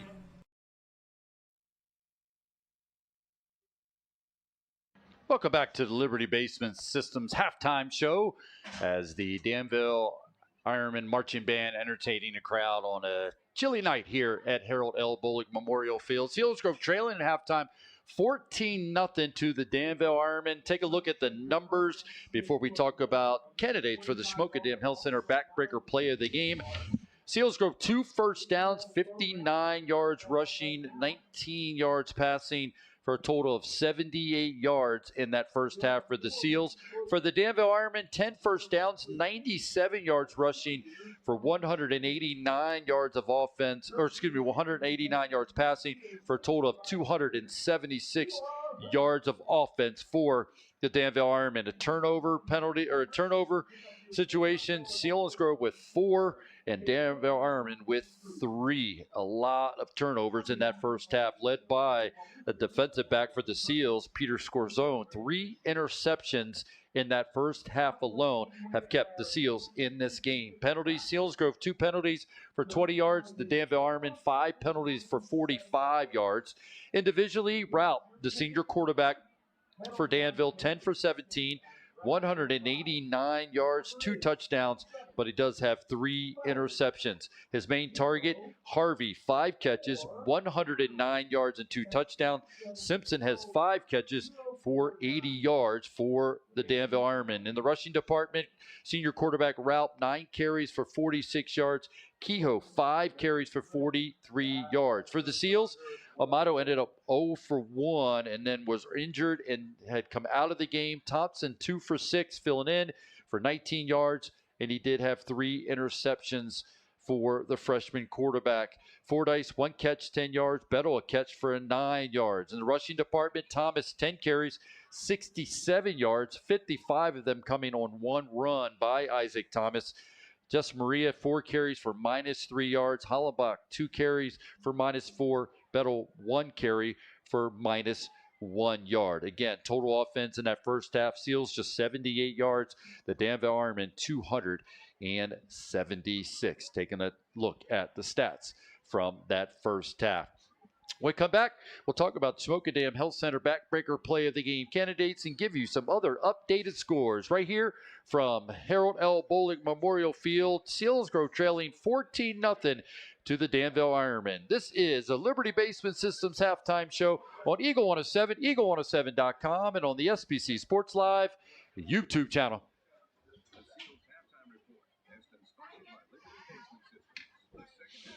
My favorite part is the staff, and the aides are wonderful, and they treat us so well.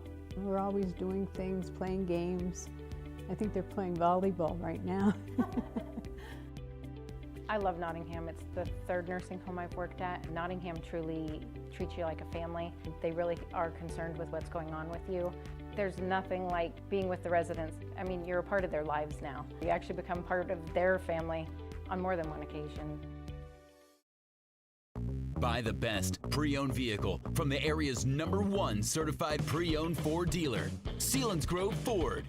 Selinsgrove Ford at the Bridge in Selinsgrove and at SelinsgroveFord.com.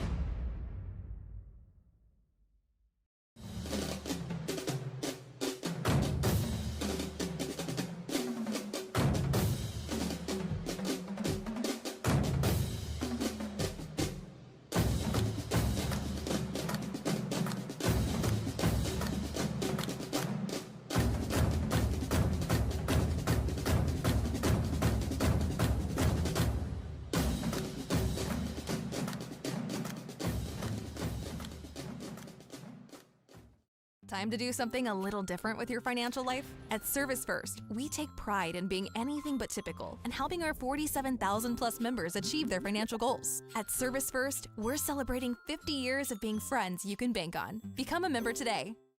At Blaze Alexander Chevrolet GMC of Selinsgrove, we know everyday vehicles aren't so everyday. They're what get you to the kids' sporting events, practices, and family road trips. They're what you count on to tow the boats to the lake or haul ATVs to the trails. And right now, you can drive home your perfect everyday ride with up to $16,000 off select makes and models. Because at Blaze Alexander Chevrolet GMC of Selinsgrove, even if your everyday vehicle isn't so ordinary, your savings will be. Because we're taking the deals the other guys won't.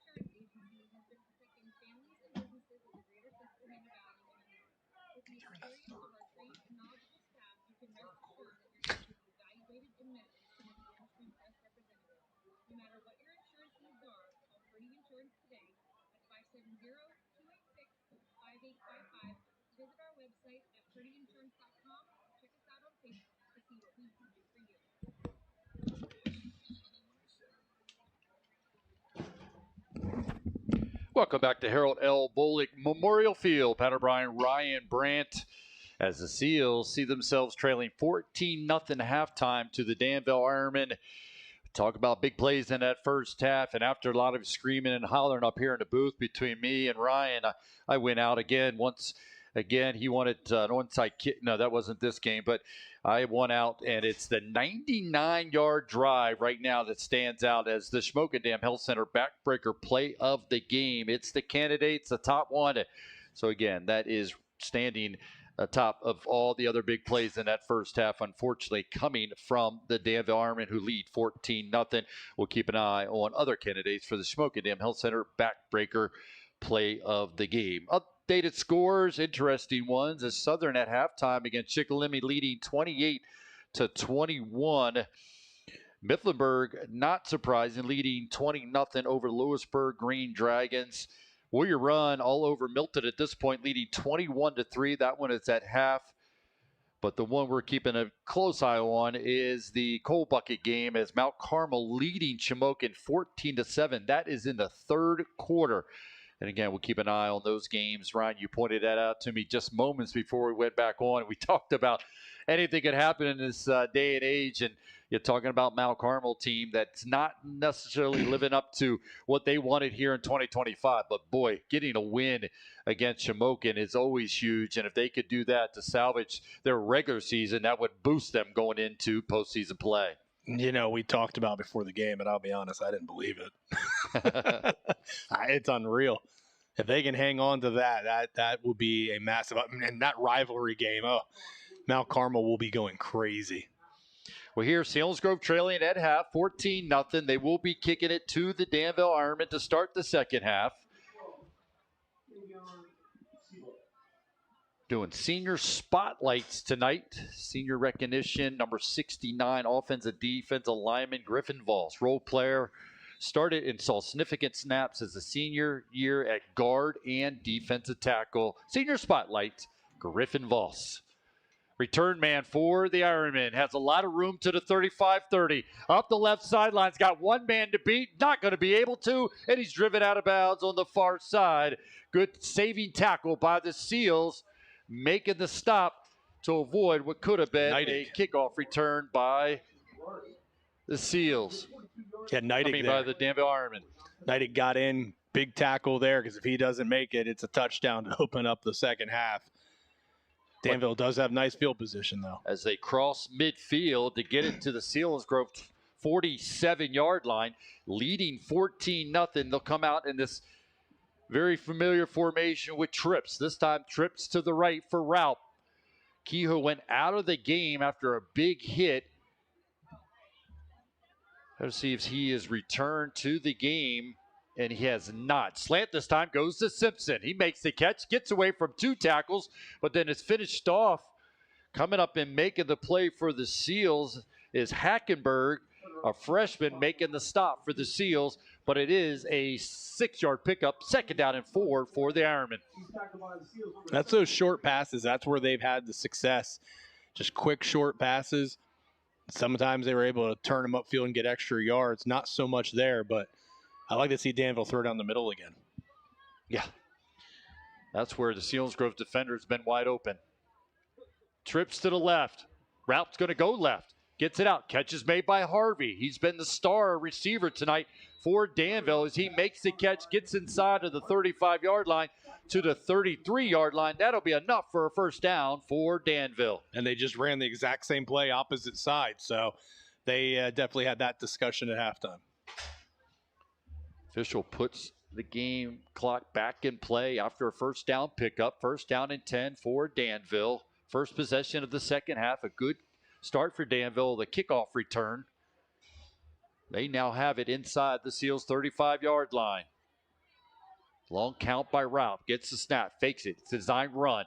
Going off to the left. Trying to get away from the linebacker. Who's not going to be able to. Making the stop that time was that Dressler making the stop for the Seals. This it was. And he's able to take him down. A couple yards pickup. It'll be a 2nd down and medium for Danville. So close to tackle for a loss there. But again, Raup, he's an athlete, showing some speed there, is able to break it and get some good yards to set up a nice 2nd down and medium, 2nd and 6, they're saying. Raup in the shotgun formation. Rarick in the backfield with him. Trips to the right. Seals showing blitz. Getting the stop is Route. Design keeper going to the right this time. He's going to be caught from behind. That's Dressler making the stop as he came through untouched and made the stop on Route. I love the attitude Selinsgrove's come out with. They are running downhill, flying to the ball, multiple guys. This is the type of style, this is the energy they're going to need on the defensive side of the ball if they want to get back in this game. It's a big loss on the play to make this a 3rd down and 10. Push the ball all the way back to the 33-yard line. As Route went to the sideline, looks like Kingery coming in. Nope, Route is in the huddle. He came up, looked like he was hobbling some, but he does stay in. Kingery comes in and gives them the call on this 3rd down and 10 play. This time they put the trips to the left. Wesley, the lone receiver on the right, looking over the middle. Now they go deep down the left sideline, and it's in and out of the defender's hand, or it would have been another interception by the Seals. So close. Too open. Too easy. Those are tough ones. The ones that float, you're looking up at the light, you're waiting. And then you know nobody's around, and, man, that would have been a big interception. But it is 4th down and 10. Danville looking like they're going to go for it. It was Neidig who was attempting to make the interception, unable to. That's why he's a receiver.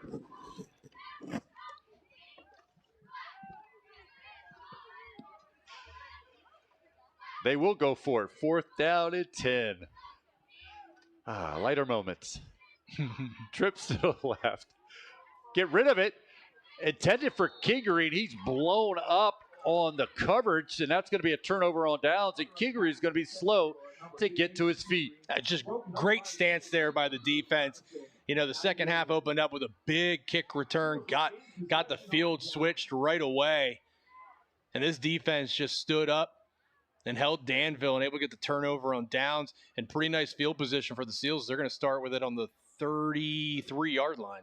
And Kingery does get to his feet, but he's going to be assisted off the field. He tried to make the catch on the slant, got hit It was slow to get up, and he's definitely ailing as he makes his way to the sideline. He's a big-time basketball player for the Danville Ironmen, and as a coach, that's not what you want to see late in the season. It's the basketball season right around the corner. I would always hold my breath for the late games. 2 wide receivers to the right on this first down and 10 for the Seals. Turnover on downs. Thomas is going to keep it, getting to the edge. Almost caught from behind, but he's going to be able to finish the runoff as he's going to get it close to the 40-yard line. That's where they'll mark it, and Thomas wanted a little bit of contact there at the end of that run, but I think we see a mentality from this Thomas kid that contact is not something he shies away from. No, he loves it. He eats that up, and I like the play call there. The play action got the linebackers to bite in. Then all Thomas had to do was have more speed out around the edge. He had it, picked up 7 yards on the play. So 2nd down and 3. Seals have it at their own 40-yard line. They trail 14-0 with 9:03 to go in this third quarter. Thomas is going to keep it again, trying to go to the edge, and it's snuffed out. Wesley forces him in. They blow the whistle as Thomas never went down to the turf, but his momentum or his forward progress was stopped. Route was involved in the stop as well, but it's going to be a 3rd down for the Seals as it's a loss of a couple on that to put the ball at the 37-yard line, 3rd down and 7. Yeah, Seals went back to the well there, ran the exact same play. And honestly, that time I thought that was a quick whistle because he was able to break out of that tackle. It looked like he might have been able to pick up a couple more yards, but the refs blew it pretty quick.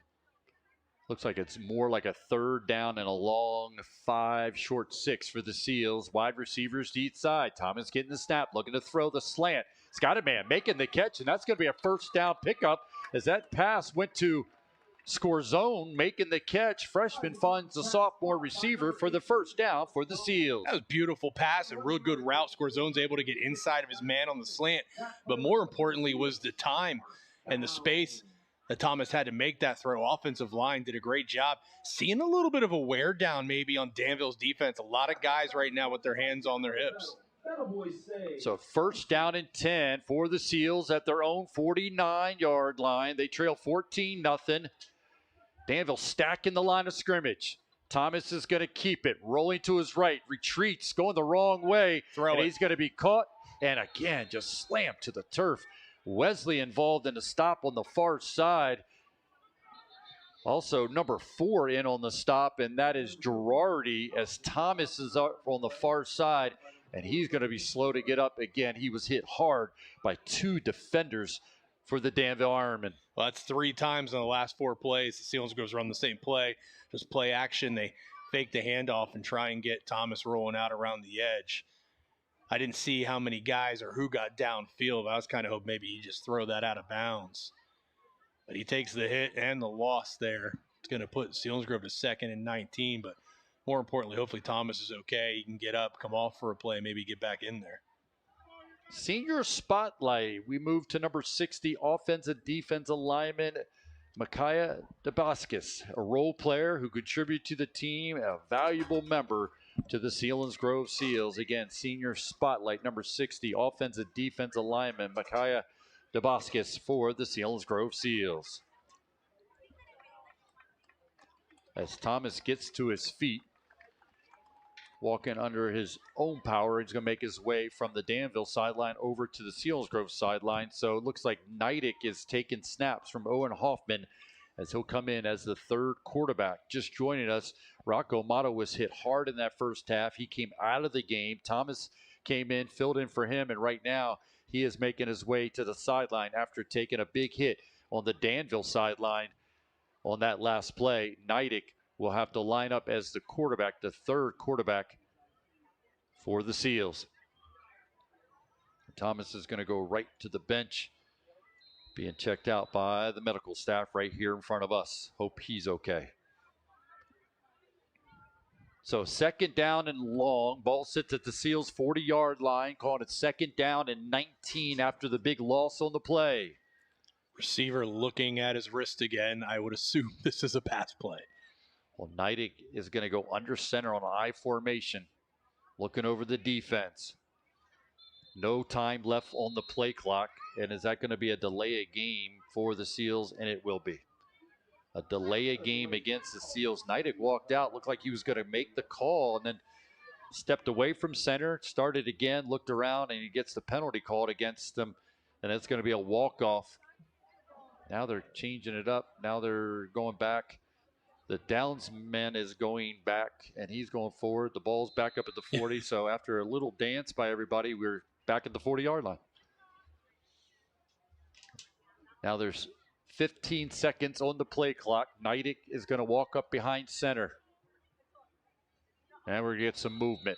That happens. You get a different cadence, different quarterback in there. I mean, they're down to the third quarterback. So to the defense of the linemen on that, they're trying to go off the sound, and even just a slight change in the cadence can throw you off, and it does for Portwood on that. So now the Downs lineman was in the right place after all, as now he's standing at the 35-yard line. And Selinsgrove's looking at a second and then forever, a second and 24. It's really tough to overcome, especially when you're backup at quarterback. The down lineman wanted to talk to the first down sticks. He'd have to text them. He's so far away. And it's going to be farther away. Try to go right that time. Danville comes through and blows that one up. You had to expect it was going to be a run. Third down, or third string quarterback in. And he has his gloves on. I don't know if he typically would throw with gloves or not, but Neidig is the one making the calls behind center. Will also in the play make this a third down and another zip code for the Seals. They have to get all the way to the Danville 41-yard line. They have the ball at their own 34-yard line. Wide receivers to each side. The receivers didn't look at their wristbands. Going to be a run. Neidig under center, taking the snap. Run play, going off to the right. Nothing there. Able to spin out of a tackle. The runner that time for the Seals. Make a positive play, but it's going to be well short of a first down. It will be a punt by the Seals. Yeah, smart there. Not trying to make a big play and have a turnover there, especially with your third string quarterback.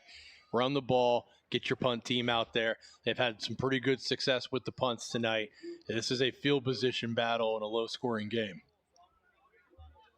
14-0 lead for Danville. All scoring came in the first half. Danville had a first quarter touchdown, a second quarter touchdown. One at halftime, leading 14-0, and that's where we stand with 5:23 to go in the third. Good snap to Dresser under heavy pressure. Gets it away. A line drive kick. Takes a Danville bounce and will be spotted down by the Seals inside of the Danville 40-yard line down to the 37-yard line. And that's where Danville will take over first down and 10. Lots happened tonight between turnovers, injuries. Amato hurt early on. Kehoe, the star defense linebacker for the Ironmen, running back, he was injured, has not returned. Now Thomas for the Seals took a big hit. He came out. So a hard-hitting game tonight between these two teams. 14-0 lead for the Ironmen. Rara gets the call. Quickness. He's going to pick up 6 yards for the Danville offense. Make this a second down and short for Danville as they'll have the ball at their own 44-yard line. Quick update. Mount Carmel 21, Shamokin 7. Unbelievable what can happen on a high school level. Second down, and we're calling it 3 after it was spotted down by the referees. Rara gets the call again, up the middle, big close to the sticks, and then blown back. The whistle blows. As he Owen Hoffman and Zern in on the stop and a host of red shirts, but they're going to give enough first down. No measurement needed according to officials. They don't ever ask them to do a measurement anymore. I guess on turf it's a little different than when it was on grass. I guess they can spot it and tell you it's a first down or not, and this is a first down for the Ironmen. We've been seeing a measurement all year long. Don't think so. Trips to the right this time for Danville. One wide receiver to the left. Shotgun for Rout. Danville leading 14-0. Rout gets the call, gets the snap. Looking over the middle. That's where we want him to throw it, but he goes sideline. Ball's knocked up in the air and to the turf. Incomplete. Well defended by the Seals. Corner that time. Trying to go for the interception was Scorzone. Looking to get his 4th of the night. That would have been something. I mean, 4 interceptions in a game. Some guys don't have that in their career. But it does fall to the turf to make it a 2nd down and 10 for Danville. Wide receiver Mason Kingery going to the left. He came off a bit gingerly on a couple possessions ago, but he is back in to the left with the trips to the right. Route rolling to his right. Under some pressure. Gets rid of it. It's got a man making the catch. They're going to say it's incomplete. Tempting to come back for it was the receiver for Danville. That's Harvey, who has the 2 touchdown receptions on the night for Danville. Unable to make the connection from route to make this a 3rd down and 10 as Danville has it at their own 47-yard line. And defense here in the second half has done an absolute beast of a job here with Danville's offense. Now, Danville's a little beat up. Receiver got beat up. Running back out of the game. Quarterback's been hit quite a bit. But honestly, Pat, I think this defense is going to have to score for Selinsgrove to get a victory here tonight. Well, they're going to face a 3rd down and 10 for the Danville offense. Route drops back, looking left, now looking over the middle. Nope, he's going to take it and run into Selinsgrove territory. It'll be short of the 1st down. It'll be a 4th down and 1 as he takes another big hit by the Seals defense, but it will be a 4th down and 1, and Danville will stay with the offense, trying to pick up the 1st down, trying to move the chains. They lead 14-0 with 3:30 to go in the 3rd. The ball sits at the 44-yard line for Danville in Selinsgrove territory. Yeah, no brainer here to go for it on 4th and 1. Selinsgrove's offense has been struggling tonight, obviously with the injuries. You know, Danville really, with not being threatened by the offense, why not go for it? Trips to the right this time. 1 wide receiver to the left. Long count. Route takes it. It's a keeper. Going to try to go off the right. He spins. He loses the ball. It hits the turf. It's picked up by Owen Hoffman. He spins out of a tackle. Will take it into Danville territory inside of the 45-yard line to the 44-yard line. As Route tried to extend the ball, came loose, and it's Hoffman who picks it up and takes it into Danville territory to give Selinsgrove the ball. 1st down and 10 from the Danville 44-yard line. And Hoffman almost did it there. One guy saved the day there. Hoffman otherwise was going all the way for the touchdown. Man, what heads-up play by him, too, to pick that up and run. That worked out great for Selinsgrove. The defense has come out here in the second half and played at a whole nother level. Now Selinsgrove looking to see if they get their first points of the night. Trail 14-0. Only had 78 yards of offense in the first half. Did have 4 turnovers in that first half. Did the Seals, trying to do it with a 3rd-string quarterback as Jonathan Neidick has been called upon after Amato left in the first half. Thomas left on the last possession, and now it's Neidick, the sophomore, leading the way. I formation behind him. He's going to get the snap, give it to the deep man who's able to carry some defenders to the 40-yard line for the Seals. And that's Hollenbach on the carry. He's shown some ability in some games this year. He's going to get a lot of opportunities here in the second half with the injuries across the board for the Seals. That's a big play on 1st down, Pat. I mean, just getting positive yards, let alone 5. This really opens up the playbook here for Selinsgrove to do anything here on 2nd down. 2nd down and 5 from the Danville 40-yard line. Neidick takes the snap. Give to Hollenbach again, trying to go left. Gets a push after the initial contact, falls forward. It's going to be short of a 1st down. Spot's horrible. I mean, they're a yard and a half back from where he leaned and fell to. That's not a favorable spot for the Seals. Well, makes this a 3rd down and a long 4, short 5 for the Seals. They're in 4-down territory, which is 1:54 to go in the 3rd quarter with Selinsgrove trailing by 2 touchdowns. And it's got to be 2-down territory here, so they don't have to get the 1st down. Get positive yards. Neidick under center. Takes the snap. He's going to look to throw. Gets rid of it. Underthrows his intended receiver as he was trying to get it to Fordyce. But it falls incomplete, so it will be a 4th down for the Seals. They'll keep the offense out there. No surprise that way as Neidick attempted his first pass as a Seal, but it falls incomplete, and it's a 4th down and short. I mean, you knew you were going to go for a 4th down. Man, I really would like to see another run. They just got positive yards on 2 run plays in a row. You get your backup QB in. Now you put yourself in 4th and 5 instead of maybe like 4th and 3, maybe 4th and 2. That's exactly what they're facing, a 4th down and more than they wanted to on that play. Under pressure is Neidig, rolling to his left, squares his shoulders, gets rid of it, looking for Bettle, and Bettle almost makes the catch, and flags are going to come all over the place. It's going to be a penalty against the Danville Ironmen defenders. I was hoping that flag was going to come out. I didn't know what I was going to say if it didn't, but Bettle almost made that catch anyways, even though he got tackled long before the ball got there. Huge play there for the Seals. As Neidig rolled to his left, squared his shoulder.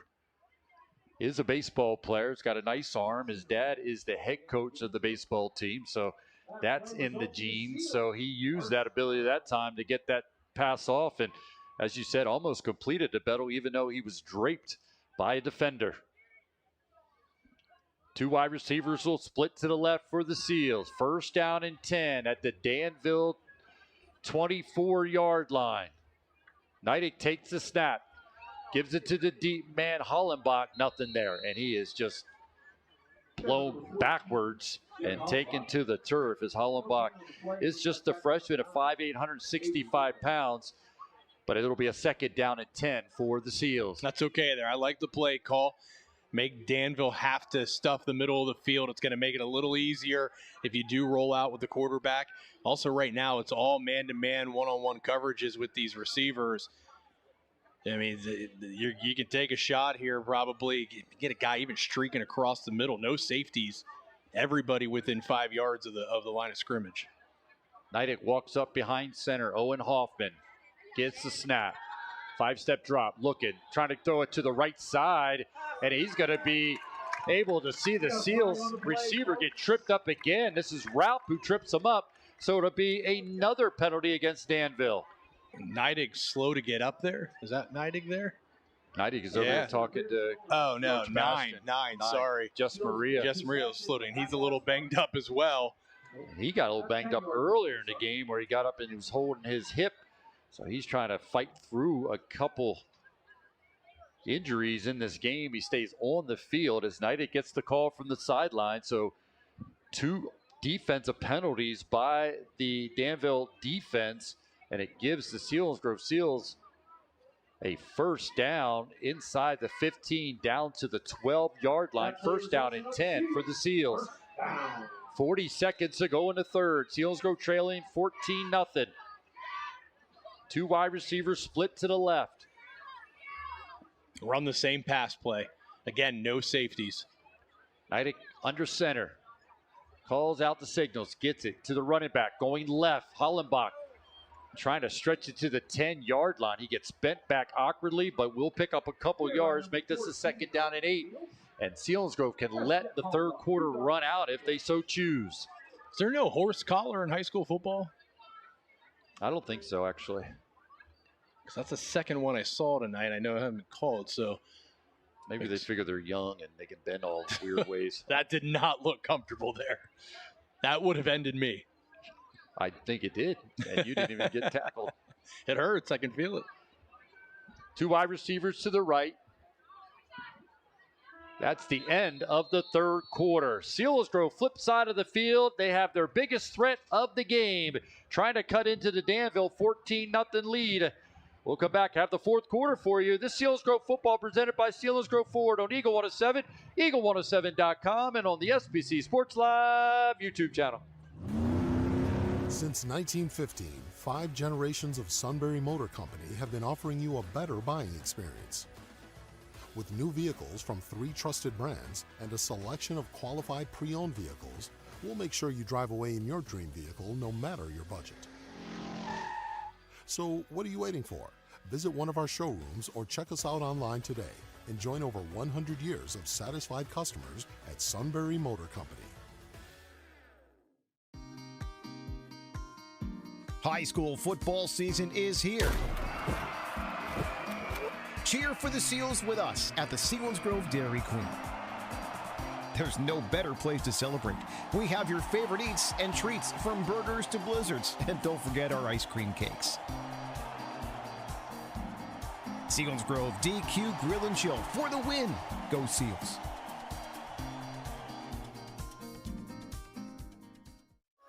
We put our members first. Here I am, CEO, COO, CFO, CMO, all the O's. The coolest owner. Getting my company off the ground wasn't easy, but I believed in me, and so did Members First. Thanks to my Members First concierge, my business account was up and running in no time. Entrepreneur, entrepreneur. Thank you, Members First. Members first. String quarterback is in. Rocco Amato was hurt in the first quarter, and then Thomas was filling it for him. He took a big hit in the second half. He came out, and right now it's sophomore Neidig playing the quarterback position. Our leading receiver moved to quarterback, but Danville, with 2 defensive penalties, has allowed Selinsgrove to put the ball deep into their territory. After the penalty, it puts it back at the 15, make it the 13-yard line on the second down play for the Seals. Neidig's going to roll to his left. Heavy pressure, trying to run from a defender. He's got to throw it away. Barely, almost intercepted, actually. It does fall incomplete. I thought he was going to throw it well out of bounds. He actually tried to throw it to a receiver, and he's fortunate that wasn't intercepted. Third string quarterback rolling to his left, throwing with his right. And the short side of the field, I don't know, man. If you're going to let him be an athlete, at least give him a large amount of field. Give him the wider side there and let him throw with his right. That is a real tough play to ask out of a sophomore. Have we seen him get any quarterback snaps? And he probably hasn't in practice. He's probably got no reps, and he's just gutting it out and doing it just from being an athlete, and was put in a difficult situation there. Unfortunately, it wasn't intercepted. Now we're going to get a flag. False start against the Seals. So instead of being 3rd down and 13, it's now going to be 3rd down and 18 and 4-down territory for the Seals, going the wrong way. Yeah, absolutely going to run 2 plays here. So you don't have to get it all. You don't have to eat the elephant in one bite right now, but you do got to get some yards here, preferably at least 8. But again, Danville showing no respect. And I get it. You got the backup QB in, but there's no safeties. If a receiver can just get across field and just throw it out in front. I see Bettle just try to go right down the seam, but no, they're going to hand it off and just blown up. Loss on the play, nothing there, as this possession is just completely blown up on the Seals. It went to Hollenbach, but never had a chance after the handoff, and it's now 4th down and 18 for the Seals. Yeah, I'm not quite sure what they're trying to accomplish there, but they are now staring up the hill. So they will go, obviously, on 4th down, 4-down territory for the Seals. Neidig looking over the defense. Walks up behind center. He's going to take the snap. Going to throw it deep down the left sideline. Adjustment on the play and a touchdown catch by the Selinsgrove Seals. That's a backside shorter throw. Letting the receiver come back on. That's a beautiful pass. You can't ask for better than that. Unbelievable. Have a day. Peter Scorzone with the 3 interception and now the touchdown reception for the Seals to start the 4th quarter. Everything going in the way of number 8 is being caught. This one's the first time on the offensive side for Peter Scorzone, as Kinley Weiser will attempt the extra point. An all-important extra point for the Seals. Snap's good, the hold's good, the kick is up, and it's not going to go through. Almost hit the referee in the face. Let's take a break, come back. Selinsgrove gets on the board, cuts into the Danville lead. Seals trail 14-6. This is Selinsgrove football presented by Selinsgrove Ford on Eagle 107, eagle107.com, and on the SBC Sports Live YouTube channel. Fall is here, and there are many reasons to fall in love with a new Subaru from W&L. Get as low as 0% financing for 72 months on all 2025 Subaru Crosstrek and Outback models. Or schedule your test drive today to check out the all-new Foresters and Forester Hybrid models, offering 0.9% financing for 72 months. Plus, this month, every test drive helps donate $10 to the Down Syndrome Society of the Susquehanna Valley. To learn more, stop in and see us off Route 11 or online at WNLSubaru.com. So the Seals get on the board, a 10-play drive covering 56 yards, took 3 minutes and 41 seconds. It's Neidig to score zone, sophomore to sophomore for a 22-yard touchdown reception for the Seals, all coming with 11:04 to go in the game. The extra point no good, though, but it is a one-score game as Selinsgrove trails Danville 14-6. That's the Selinsgrove Ford drive summary. So now the kick is away. Return man at the 11. Taking it to the left hash. Reverses his field. Now between the hash. Runs away from tackles. Still going. Trying to get up the sideline. It's going to be caught and finally taken down in Selinsgrove territory to the 40-yard line. Finally making the stop. Looks like that was Braden Mack who kicked off, the freshman kicker who was able to make the stop on the long return by the Danville Ironmen. Just glad they made the stop. Glad they made the stop. Get your defense back out in the field. Defense has been superb here in the second half. So, yeah, it's a shorter field for them, but at least you get your defense out there and don't give up a quick score on special teams. I was holding my breath on that. I was thinking, you finally score. Do not. This is kind of how the season's gone. Not give up a kickoff return for a touchdown. However, they do give up a big run back to put the ball in Selinsgrove territory at the 40-yard line. Trips to the left for route. Blitz being shown. He's going to keep it right between the tackles. Gets a good block from Rarick as he's going to pick up 5 on the carry to make it a 2nd and 5 for Danville. Another big hit, though, that Raup took. He's taken some big hits tonight, and, they're already without their running back. And since the running back went out, they have not really run the ball other than with Raup. So it tells me they're not so sure about their backups there. But the more he runs, the more of a beating he's going to take, the more he's going to wear down, maybe get that 4th interception. Trips to the left, one wide receiver to the right. 2nd down and 5 for Danville, leading 14-6 here in the 4th quarter. Route, quick throw this time. Simpson makes the catch right at the 30. Looks like it'll be enough for a 1st down.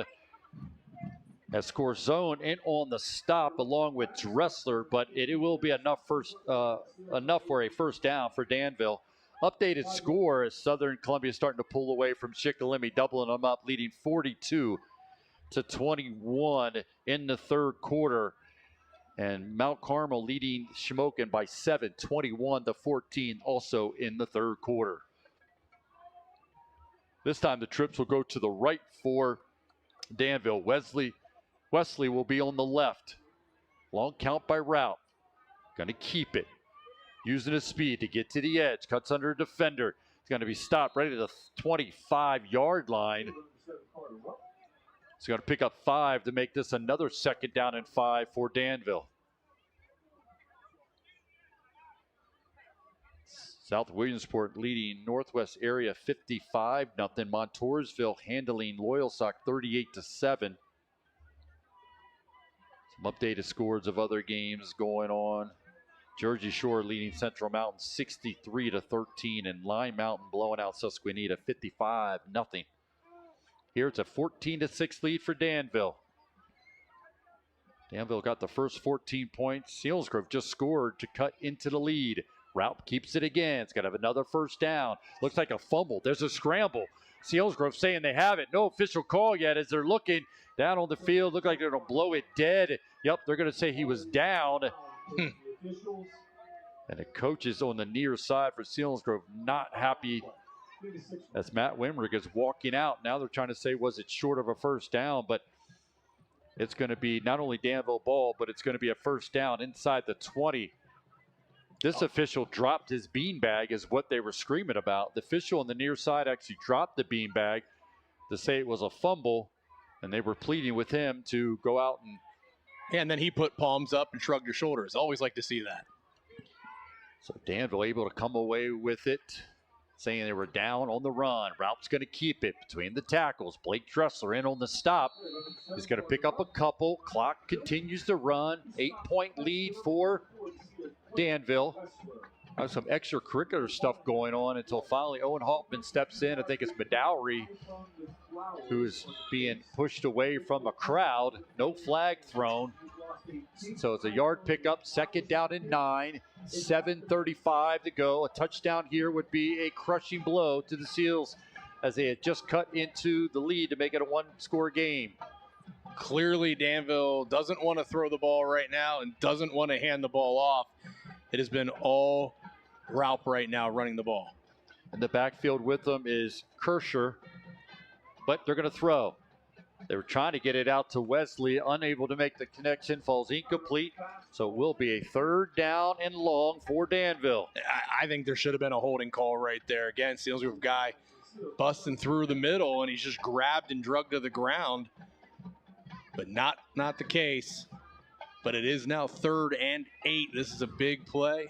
I don't know what Danville kicker has, but they would be possibly in a field goal range here. It would put them up 2 scores. He has 1 field goal on the season from 31 yards for Tomko. Raup gets it. Quick wide receiver screen. Making the catch is Simpson. Simpson squeezes through a couple would-be tacklers, picks up a 1st down, and he is blown up. Another big hit by the Seals, but it is a 1st down pickup for the Danville Ironmen. Well, this 1st down play is huge. Well, they're saying 4th and 1, Pat. They're saying he's short. Short of a 1st down. Wow. Stand corrected to the benefit of the Seals. So it will be a 4th down and 1 following the big hit by the Seals defensive back to avoid picking up that 1st down. It was Simpson on the catch.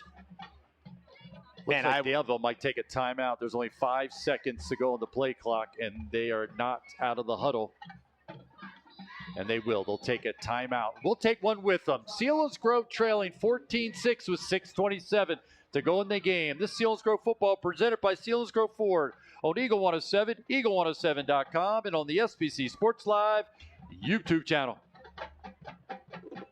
My favorite part is the staff, and the aides are wonderful, and they treat us so well. We're always doing things, playing games. I think they're playing volleyball right now. I love Nottingham. It's the 3rd nursing home I've worked at. Nottingham truly treats you like a family. They really are concerned with what's going on with you. There's nothing like being with the residents. I mean, you're a part of their lives now. You actually become part of their family on more than one occasion. Danville takes the timeout to reset here on a 4th down and 1 for even less than 1 for Danville. Trying to move the chains, cross lines, keep this possession. This would be a ginormous stop for the Seals defense. They trail 14-6 with 6:27 to go in the game. When Danville's needed short yards tonight, it's been Raup running just inside the left tackle here. He's in a shotgun with the trips to the left. Rarick in the backfield with Raup. Gets the snap. He's going to keep it. Going left. Falls forward. Going to get a good spot down to the 9-yard line. Now it's a matter of taking a peek at this, but as we've always said, they won't measure it. They're just going to make a decision. Neidig emphatically saying he did not pick up a 1st down, but still haven't gotten the move the change yet. Are they actually going to measure this? Whoa.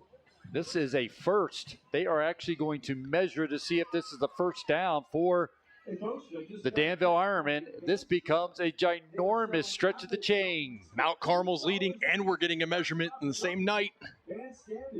Crazy things going on here. Short. Selinsgrove stops Danville on downs to give the ball back to the offense on their own 9-yard line, and red shirt celebrating here on the near side. Well, I'm not going to, build myself up here and get my ego going, but he did run just inside the left tackle. Which was a mistake. Selinsgrove was all over it, Which was a mistake. They should have gone right instead of listening to what Ryan said. Probably should have, but if Ryan's up here giving you some temptation or some... you're not mixing up the playbook if I'm able to call the play. Well, anyways, it's Selinsgrove ball. Stop on downs. 1st down and 10. Neidig under center. Wide receivers to each side. Turns. Give it to low back in the backfield. Hollenbach and tries to go left. Nothing there. Back to the line of scrimmage. 2nd down and 10 for the Seals. I like the play call, though. You got to keep it simple. You don't want to have a turnover here on this side of the field and have your defense right back out there. So I don't mind that play at all. Selinsgrove 3 timeouts left. Danville just 2 as we go on under 6 minutes to go in the game. 2nd down and 10. Same look. Wide receivers to each side. No tight end again, Ryan, as you've talked about for this Danville defense. Attempting to pass. Neidig steps up. He's going to take off and run with it. Gets away from 2 tackles and spins to the 15-yard line to make this a 3rd down and 5 for the Seals. Very nice play there by the young man. Showing some strength, breaking out of 2 would-be tackles. And that's a big play. I mean, if this drive produces a score, mark that one down for a backbreaker play of the game. I mean, I know it seems kind of crazy. It's only a 6-yard, 5-yard run, but it could have been a loss. And that would have made it 3rd and more than 10 with their backs at the end zone. So we'll see what happens to drive. That was a very big play there by Neidig. It'll be under 5 to go in the game before the next snap. It is. Neidig looking left. Now throwing it over the middle. And over the intended receiver's head. Looking like it was going to go for a score zone, but it's not able to make the connection. Selinsgrove have a 4th down and 5. And you got to send out the punt unit, especially with the 3 timeouts remaining for the Seals. And your defense has been getting it done.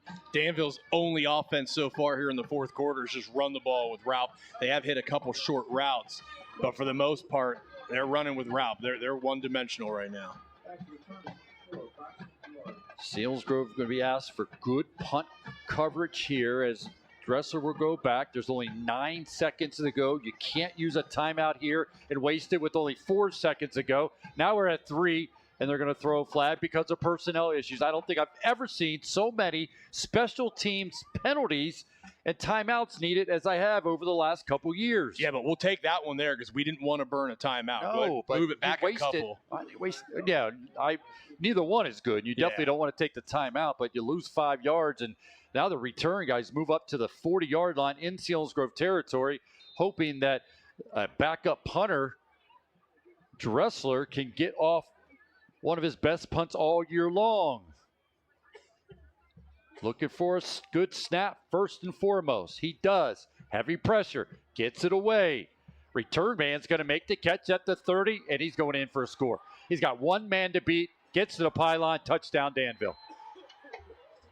That's tough. He just ran up that. He caught that full speed. Selinsgrove didn't even have a chance to blink. The return that time by Girardi, Braxton Girardi, the junior, full speed catch at the 35-yard line, untouched, 1 man to beat into the end zone, touchdown for Danville, and we are looking at the top candidate for the Smoking Dam Health Center backbreaker play of the game. And I am finally in agreement with you there, Pat. Wow. That's the definition of what Dr. Dunnigan sponsors as part of the Smoking Dam Health Center backbreaker play of the game. You're feeling it right now. But the Seals will strap it up once again and look to get it back on offense. What a turn of events. Selinsgrove stops Danville on a 4th down and 1, gets the ball back. Forced a punt, though, and it is a touchdown return on the punt by Girardi of the Danville Ironmen to push the lead after the extra point is good to 21-6. That's the Selinsgrove Ford drive summary. All comes with 4:40 to go in the game.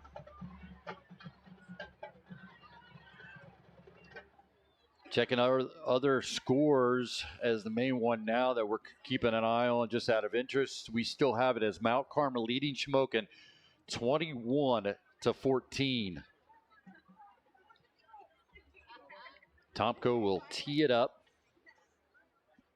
for the Danville Ironmen. Back deep will be score zone.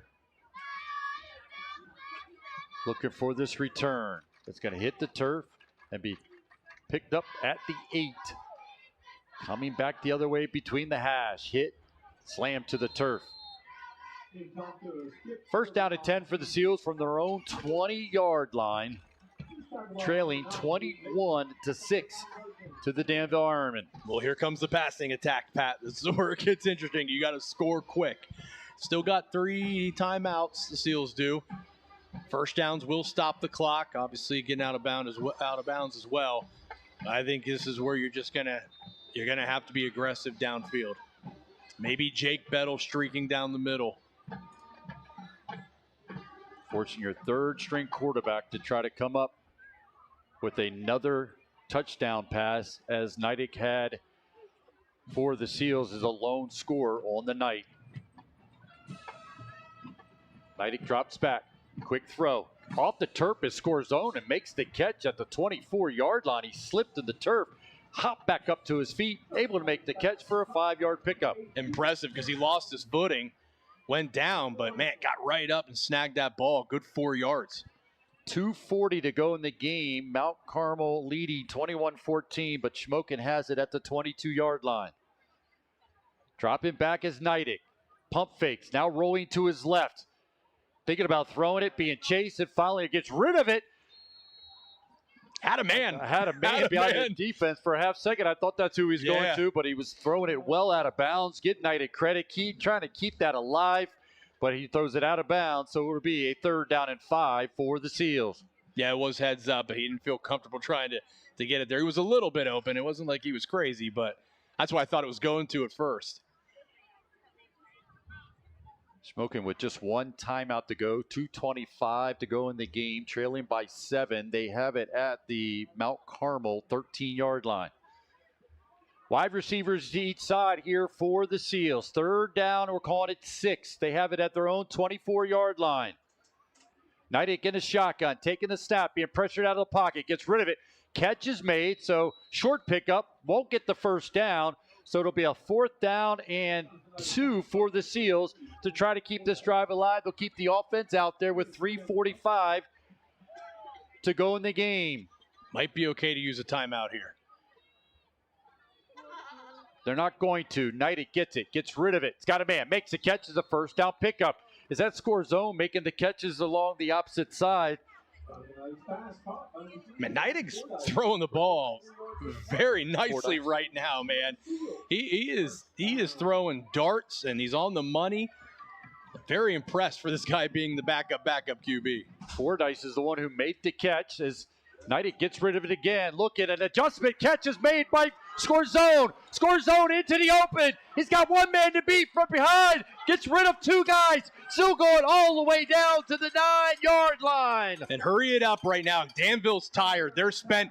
They got 4 guys trying to get back here. Get up to the line. The coaches are calling them. Get up to the line of scrimmage. After the long catch by Scorzone. Nobody on the far side covering receiver. Let's go. Set it, ref. The ref does. 1st down and 10 for the Seals. They have it at the Danville 14-yard line. Neidig in the shotgun. Wide receivers to each side. Getting the snap is Neidig. Going to get rid of it. It's got a man. Making the catch at the 10. Makes a man miss at the 9. Scorzone. Touchdown, Selinsgrove Seals. Was that Justin Jefferson? Did you see that move right there? A little step back, cut back inside. That was beautiful. Unbelievable what we're seeing right now out of Neidig at QB. He is on fire right now, throwing with confidence, throwing them strikes, fastballs. Now and we're going to go for 2 as they are down 2.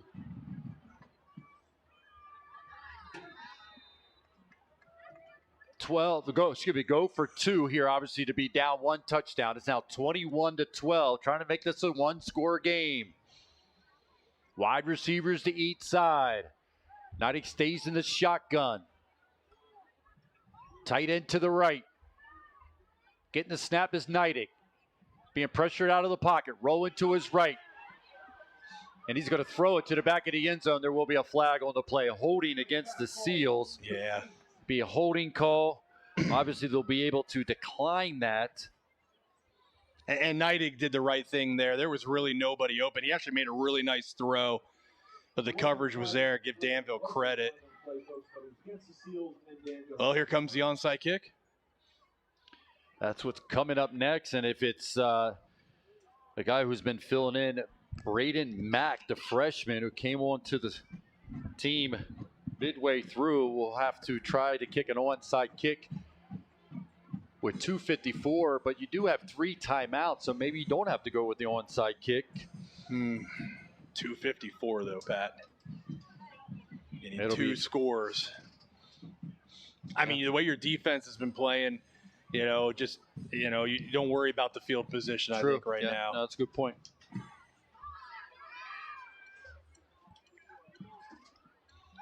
So Seals able to put points on the board. A 6-play drive covering 80 yards. Took 1 minute and 37 seconds. Neidig finds score zone for his 2nd touchdown reception of the night and of the season. All coming with 2:54 to go. Again, finished off by a 13-yard reception by score zone. The extra point no good. Tried to go for 2. So it's 21-12. That's the Selinsgrove Ford drive summary. Score update, Mount Carmel 21. Are they going for a PAT here or 2? They're going for 2.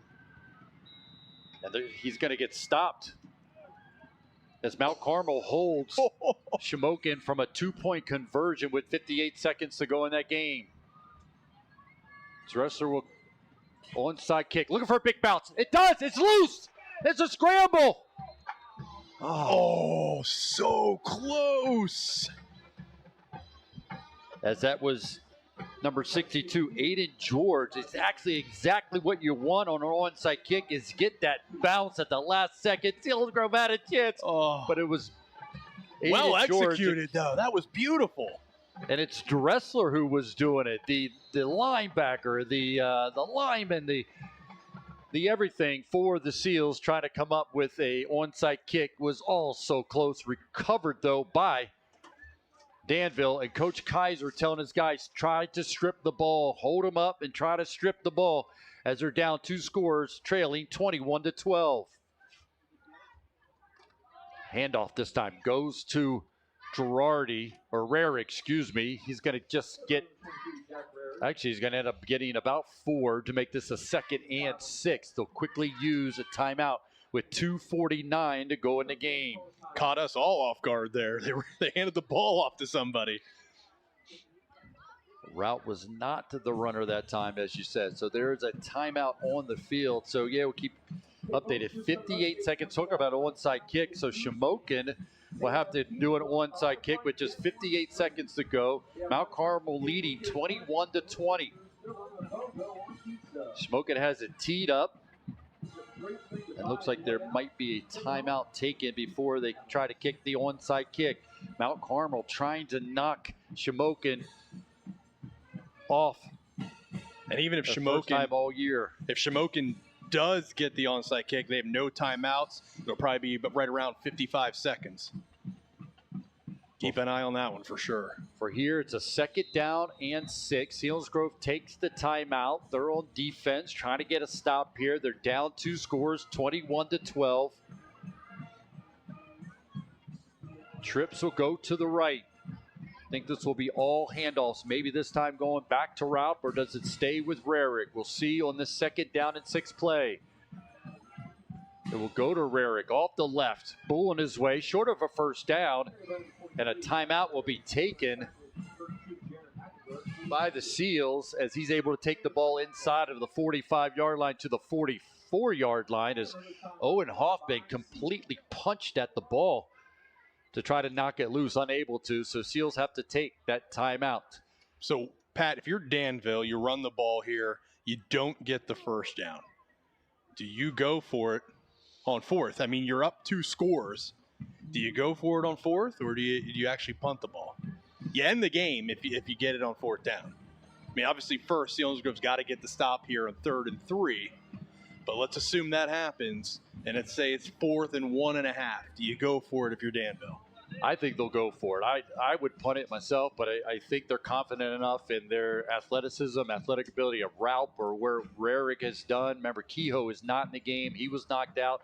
So it sets up this Big third down play for the Seals defense with 2:43 to go in the game. Selinsgrove trailing 21-12. They'll stay with that trips look. Got the Selinsgrove defense all spread out. 7 seconds on the play clock. Blitz coming right up the middle. Raupp's going to keep it. Get to the edge, trying to get to the first down, and he will as he gets to the 40 before he is stopped there. So it will be a first down pickup for the Danville Ironmen.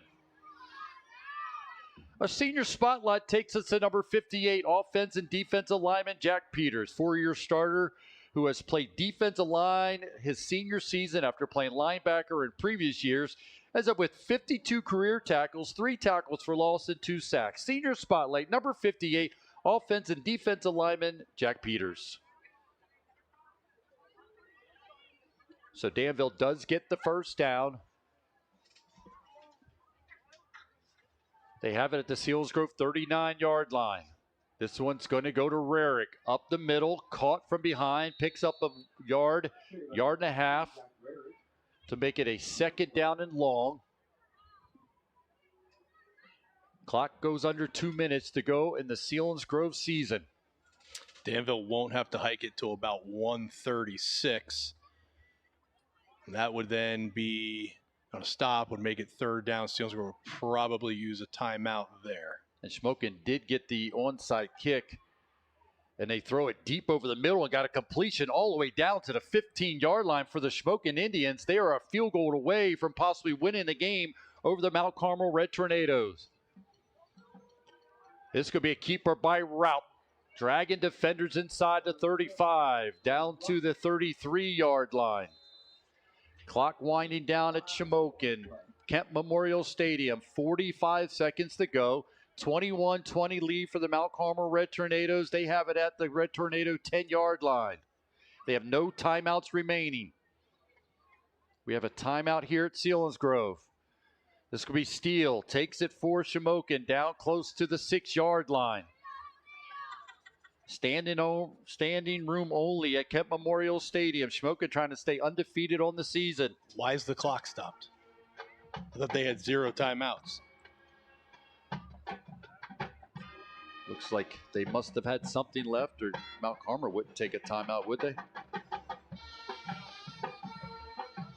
The officials are talking at Kent Memorial Stadium. Here we have a third down play for the Danville Ironmen. 3rd down and 4 with 1:18 to go in this game.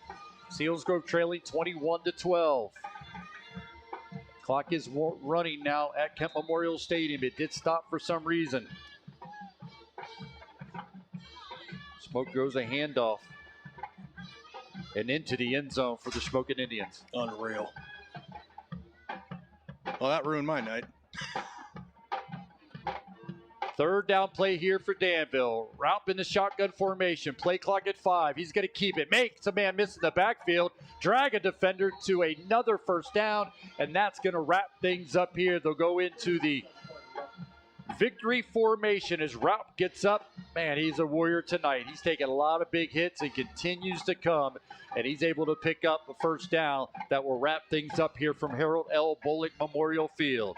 A great effort by the Seals tonight, facing a ton of adversity, injuries, a lot of, third string quarterback. Although, man, he had a heck of a game. Unbelievable performance coming from Neidig there. And the Seals fought hard. Be proud of their effort here tonight. And the Danville Ironmen will take a knee, and they will look at postseason action with a win here at Harold L. Bullock Memorial Field over the Selinsgrove Seals. With that snap, the teams will meet at midfield for their traditional handshake. No, there'll be one more play. They will have to run one more play as the play clock sits at 23, game clock at 24. So one more kneel down for the Danville Ironmen, and they will improve to 4-6. And that will be it. That's the final play.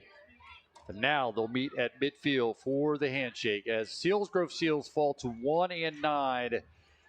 Probably overall one of their best efforts all season long in the second half against this Danville team, as they fall to the Danville Ironmen 21-12. Take break, come back. We'll have the Eagle 107 post game. Seals fall tonight, 21-12 to the Danville Ironmen.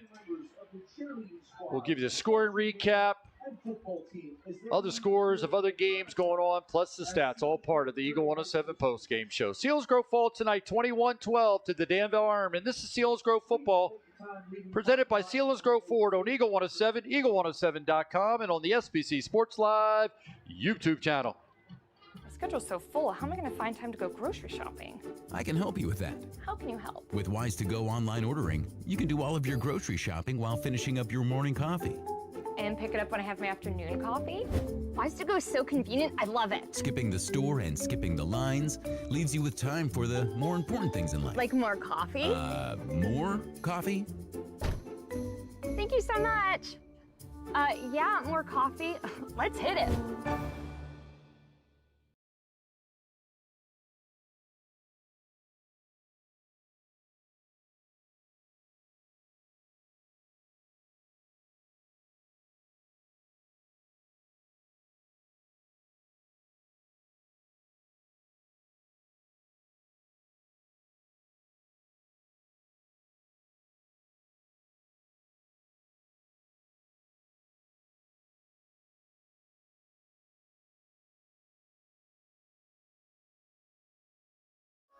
We put our members first. Home feels like a lot of things. Nice shoes. Thanks. Nice sign. Thank you. This is for the Bobby. Thank you. Here's a lollipop. It's everyone knowing your name. Hey, George. The warmth of familiar faces, and the comfort of knowing your money stays close to home, helping your neighbors and supporting your community. At Members First, we're more than just your credit union. We're your home away from home. Yep. Feels like home. We put our members first.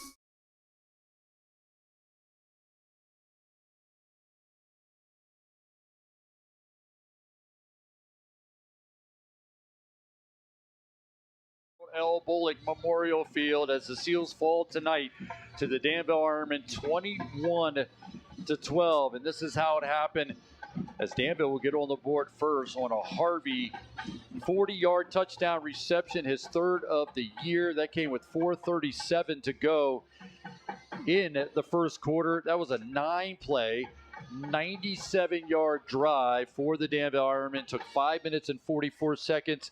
The extra point was good, and it was a 7-0 lead for the Danville Ironmen. That would be the score at the end of the first quarter. Harvey would come back and get his second of the night, this one from 13 yards out, as Ropp was able to find him for the touchdown. That came with 7:41 to go in the first half. Just a 3-play drive. It came after a Kehoe interception from 3 yards. Took 23 seconds. The extra point good, 14-0 lead, and that would be the score at halftime. Danville leading Selinsgrove 14-0. There'd be no scoring in the third quarter, so Danville will go into the fourth quarter leading 14-0. But the Seals would get on the board as Neidig found Score Zone. Score Zone gets his first pass reception touchdown of his career. This comes from 22 yards out. It was with 11:04 to go in the game. That was a 10-play drive that went 56 yards, took 3 minutes and 41 seconds. But the extra point was no good. Selinsgrove down 8, 14-6. But Danville would come back and get a punt return touchdown from Girardi. That was with 4:40 to go in the game. The extra point good. It was a 21-6 lead for Danville. Selinsgrove would come back, get another touchdown. Again, Neidig finding Score Zone. Both of their first and second career touchdown throw and catch for the Seals. This one came from 13 yards out with 2:54 to go in the game. It was a 6-play drive that went 80 yards, took 1 minute and 37 seconds. The 2-point conversion try was no good. Selinsgrove found themselves down 21-12. They tried to go for the onside kick that was also close. But Selinsgrove falls tonight 21-12 to the Danville Ironmen to fall to 1-9 on the season. Danville will improve to 4-6. Danville will get ready for district playoffs. Selinsgrove's 2025 season comes to an end, but it wasn't despite or was it from a lack of great effort in that second half from this Danville team that was undermanned, injured prone, and just dealing with backups to backups? But they got to be proud of their second half effort. I mean, that was a very exciting game. A lot of young guys really stepping up, playing their biggest roles by far of the season. And, you know, you want the W, but I don't know outside the W if you can ask for a better football game to head into the offseason with all these young guys making plays and just having to learn on the run. I'm impressed, and I feel good about this team moving forward as well. We've seen these types of games, and it's something that sparks a big offseason. For sure, and for Coach Wimrick and the whole coaching staff, through a 1-9 season, to be able to walk off the field feeling good about the effort against what a rising Danville team that beat Shikellamy last week, and it was off to a 14-0 lead. This team could easily have just folded and packed their bags for the 2025 season, but they fought hard in that second half. But Selinsgrove does fall 21-12 to the Danville Ironmen. Let's take a break, come back. We'll get our stats from our stat man, Zach Showers, give you the Schmokendam Health Center backbreaker play of the game, and other scores from other games going on around the valley, all that as we continue with the post-game show here on Eagle 107, eagle107.com, and on the SBC Sports Live YouTube channel. Hey, it's Gabe at Zimmerman Motors. It's a spooky time of year as we get ready for the autumn season, and there's no better place to do that than at Zimmerman Motors. That's right, the Jeep capital of Central PA has you covered. We have a huge selection of new and certified pre-owned Jeeps, with more arriving every day. Looking for a full-size pickup? You know there is no better option than a Ram truck, Hemi-Power match with a certified warranty up to 100,000 miles. There's no better 1-2 punch. Plus, with our used car inventory, we always have a selection of vehicles under $300 per month. Come see me here at Zimmerman Motors. I make car buying easy.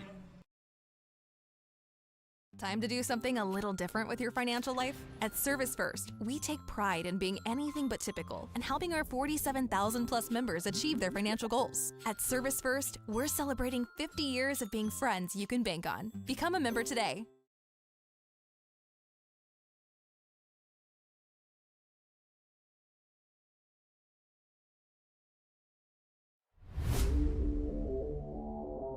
At J.J. Powell, we know keeping your home warm shouldn't be a hassle. With Easy Pay, you get capped pricing, budget-friendly payments, and automatic delivery, so you can relax and take it easy. Don't wait. Join online at jjpowell.com or call 800-432-0866 today. J.J. Powell, take it easy.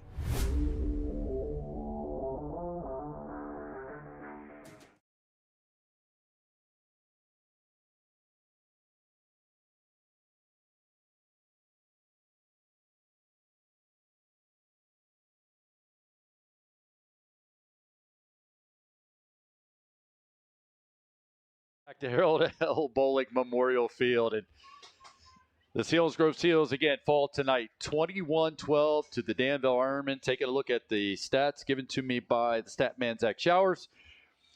Seals, after having a first down with just 2 first downs, end up with 8 in the second half. So they had 10 first downs, 69 yards rushing, threw for 132 yards. So the Seals go over the 200 mark in total offense at 201 yards. They did have 6 penalties for 40 yards, 3 interceptions thrown, and 1 fumble by the Selinsgrove Seals. The Danville Ironmen, 21 points on the board, 15 first downs, 149 yards rushing, 215 yards passing for the Danville Ironmen. So they put up 364 total yards of offense tonight for the Ironmen. 7 penalties for 73 yards. And not too often you see 3 interceptions by both teams and a fumble by both teams for a total of 8 turnovers in the game tonight, where the Danville Ironmen come out victorious, winning 21-12.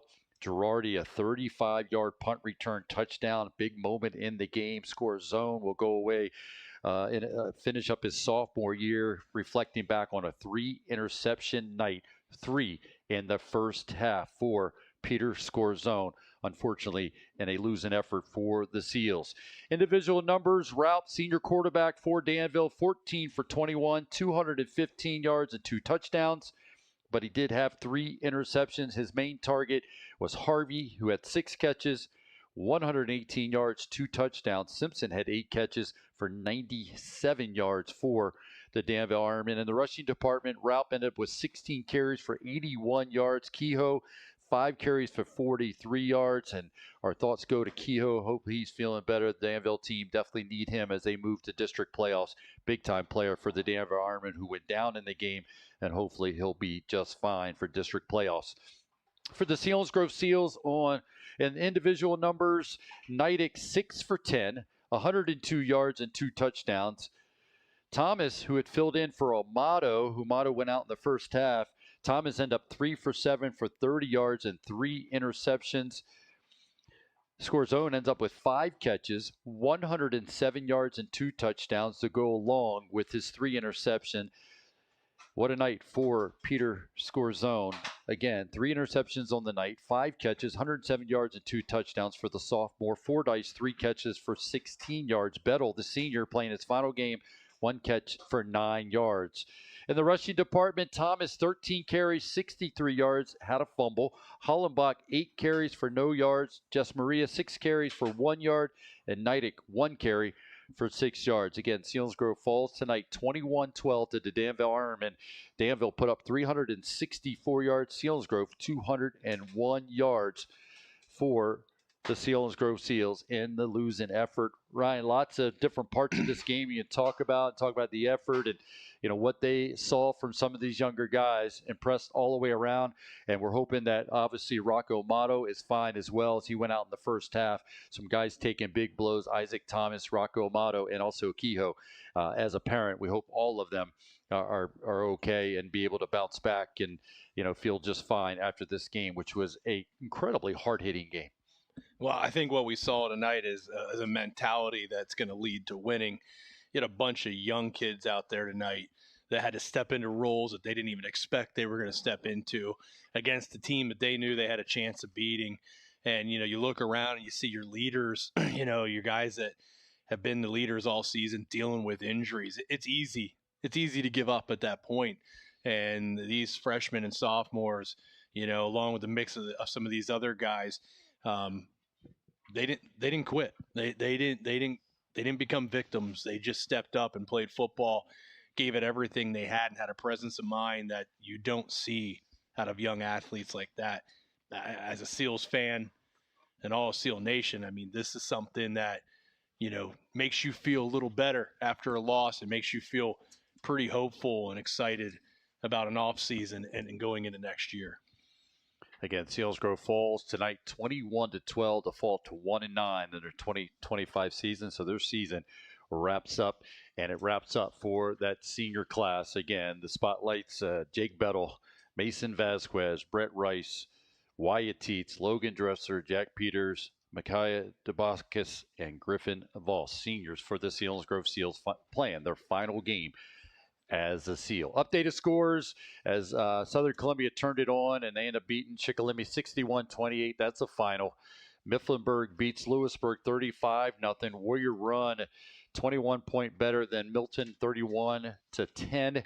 Muncie beat Hughesville by 3, 27-24. South Williamsport all over Northwest area 62-0. Montoursville puts it to Loyalsock 52-14. Schmoken comes from behind, beats Mount Carmel 26-21. And Jersey Shore puts up 63 points in their 63-26 win over Central Mountain. Lime Mountain finishes the season undefeated, beating Susquehanna 55-0. Selinsgrove fall tonight, and the season wraps up. I appreciate all the sponsorship throughout the season to bring this to you. As Selinsgrove Seals season ends at 1-9. Remember, you can catch all the play-by-play action of the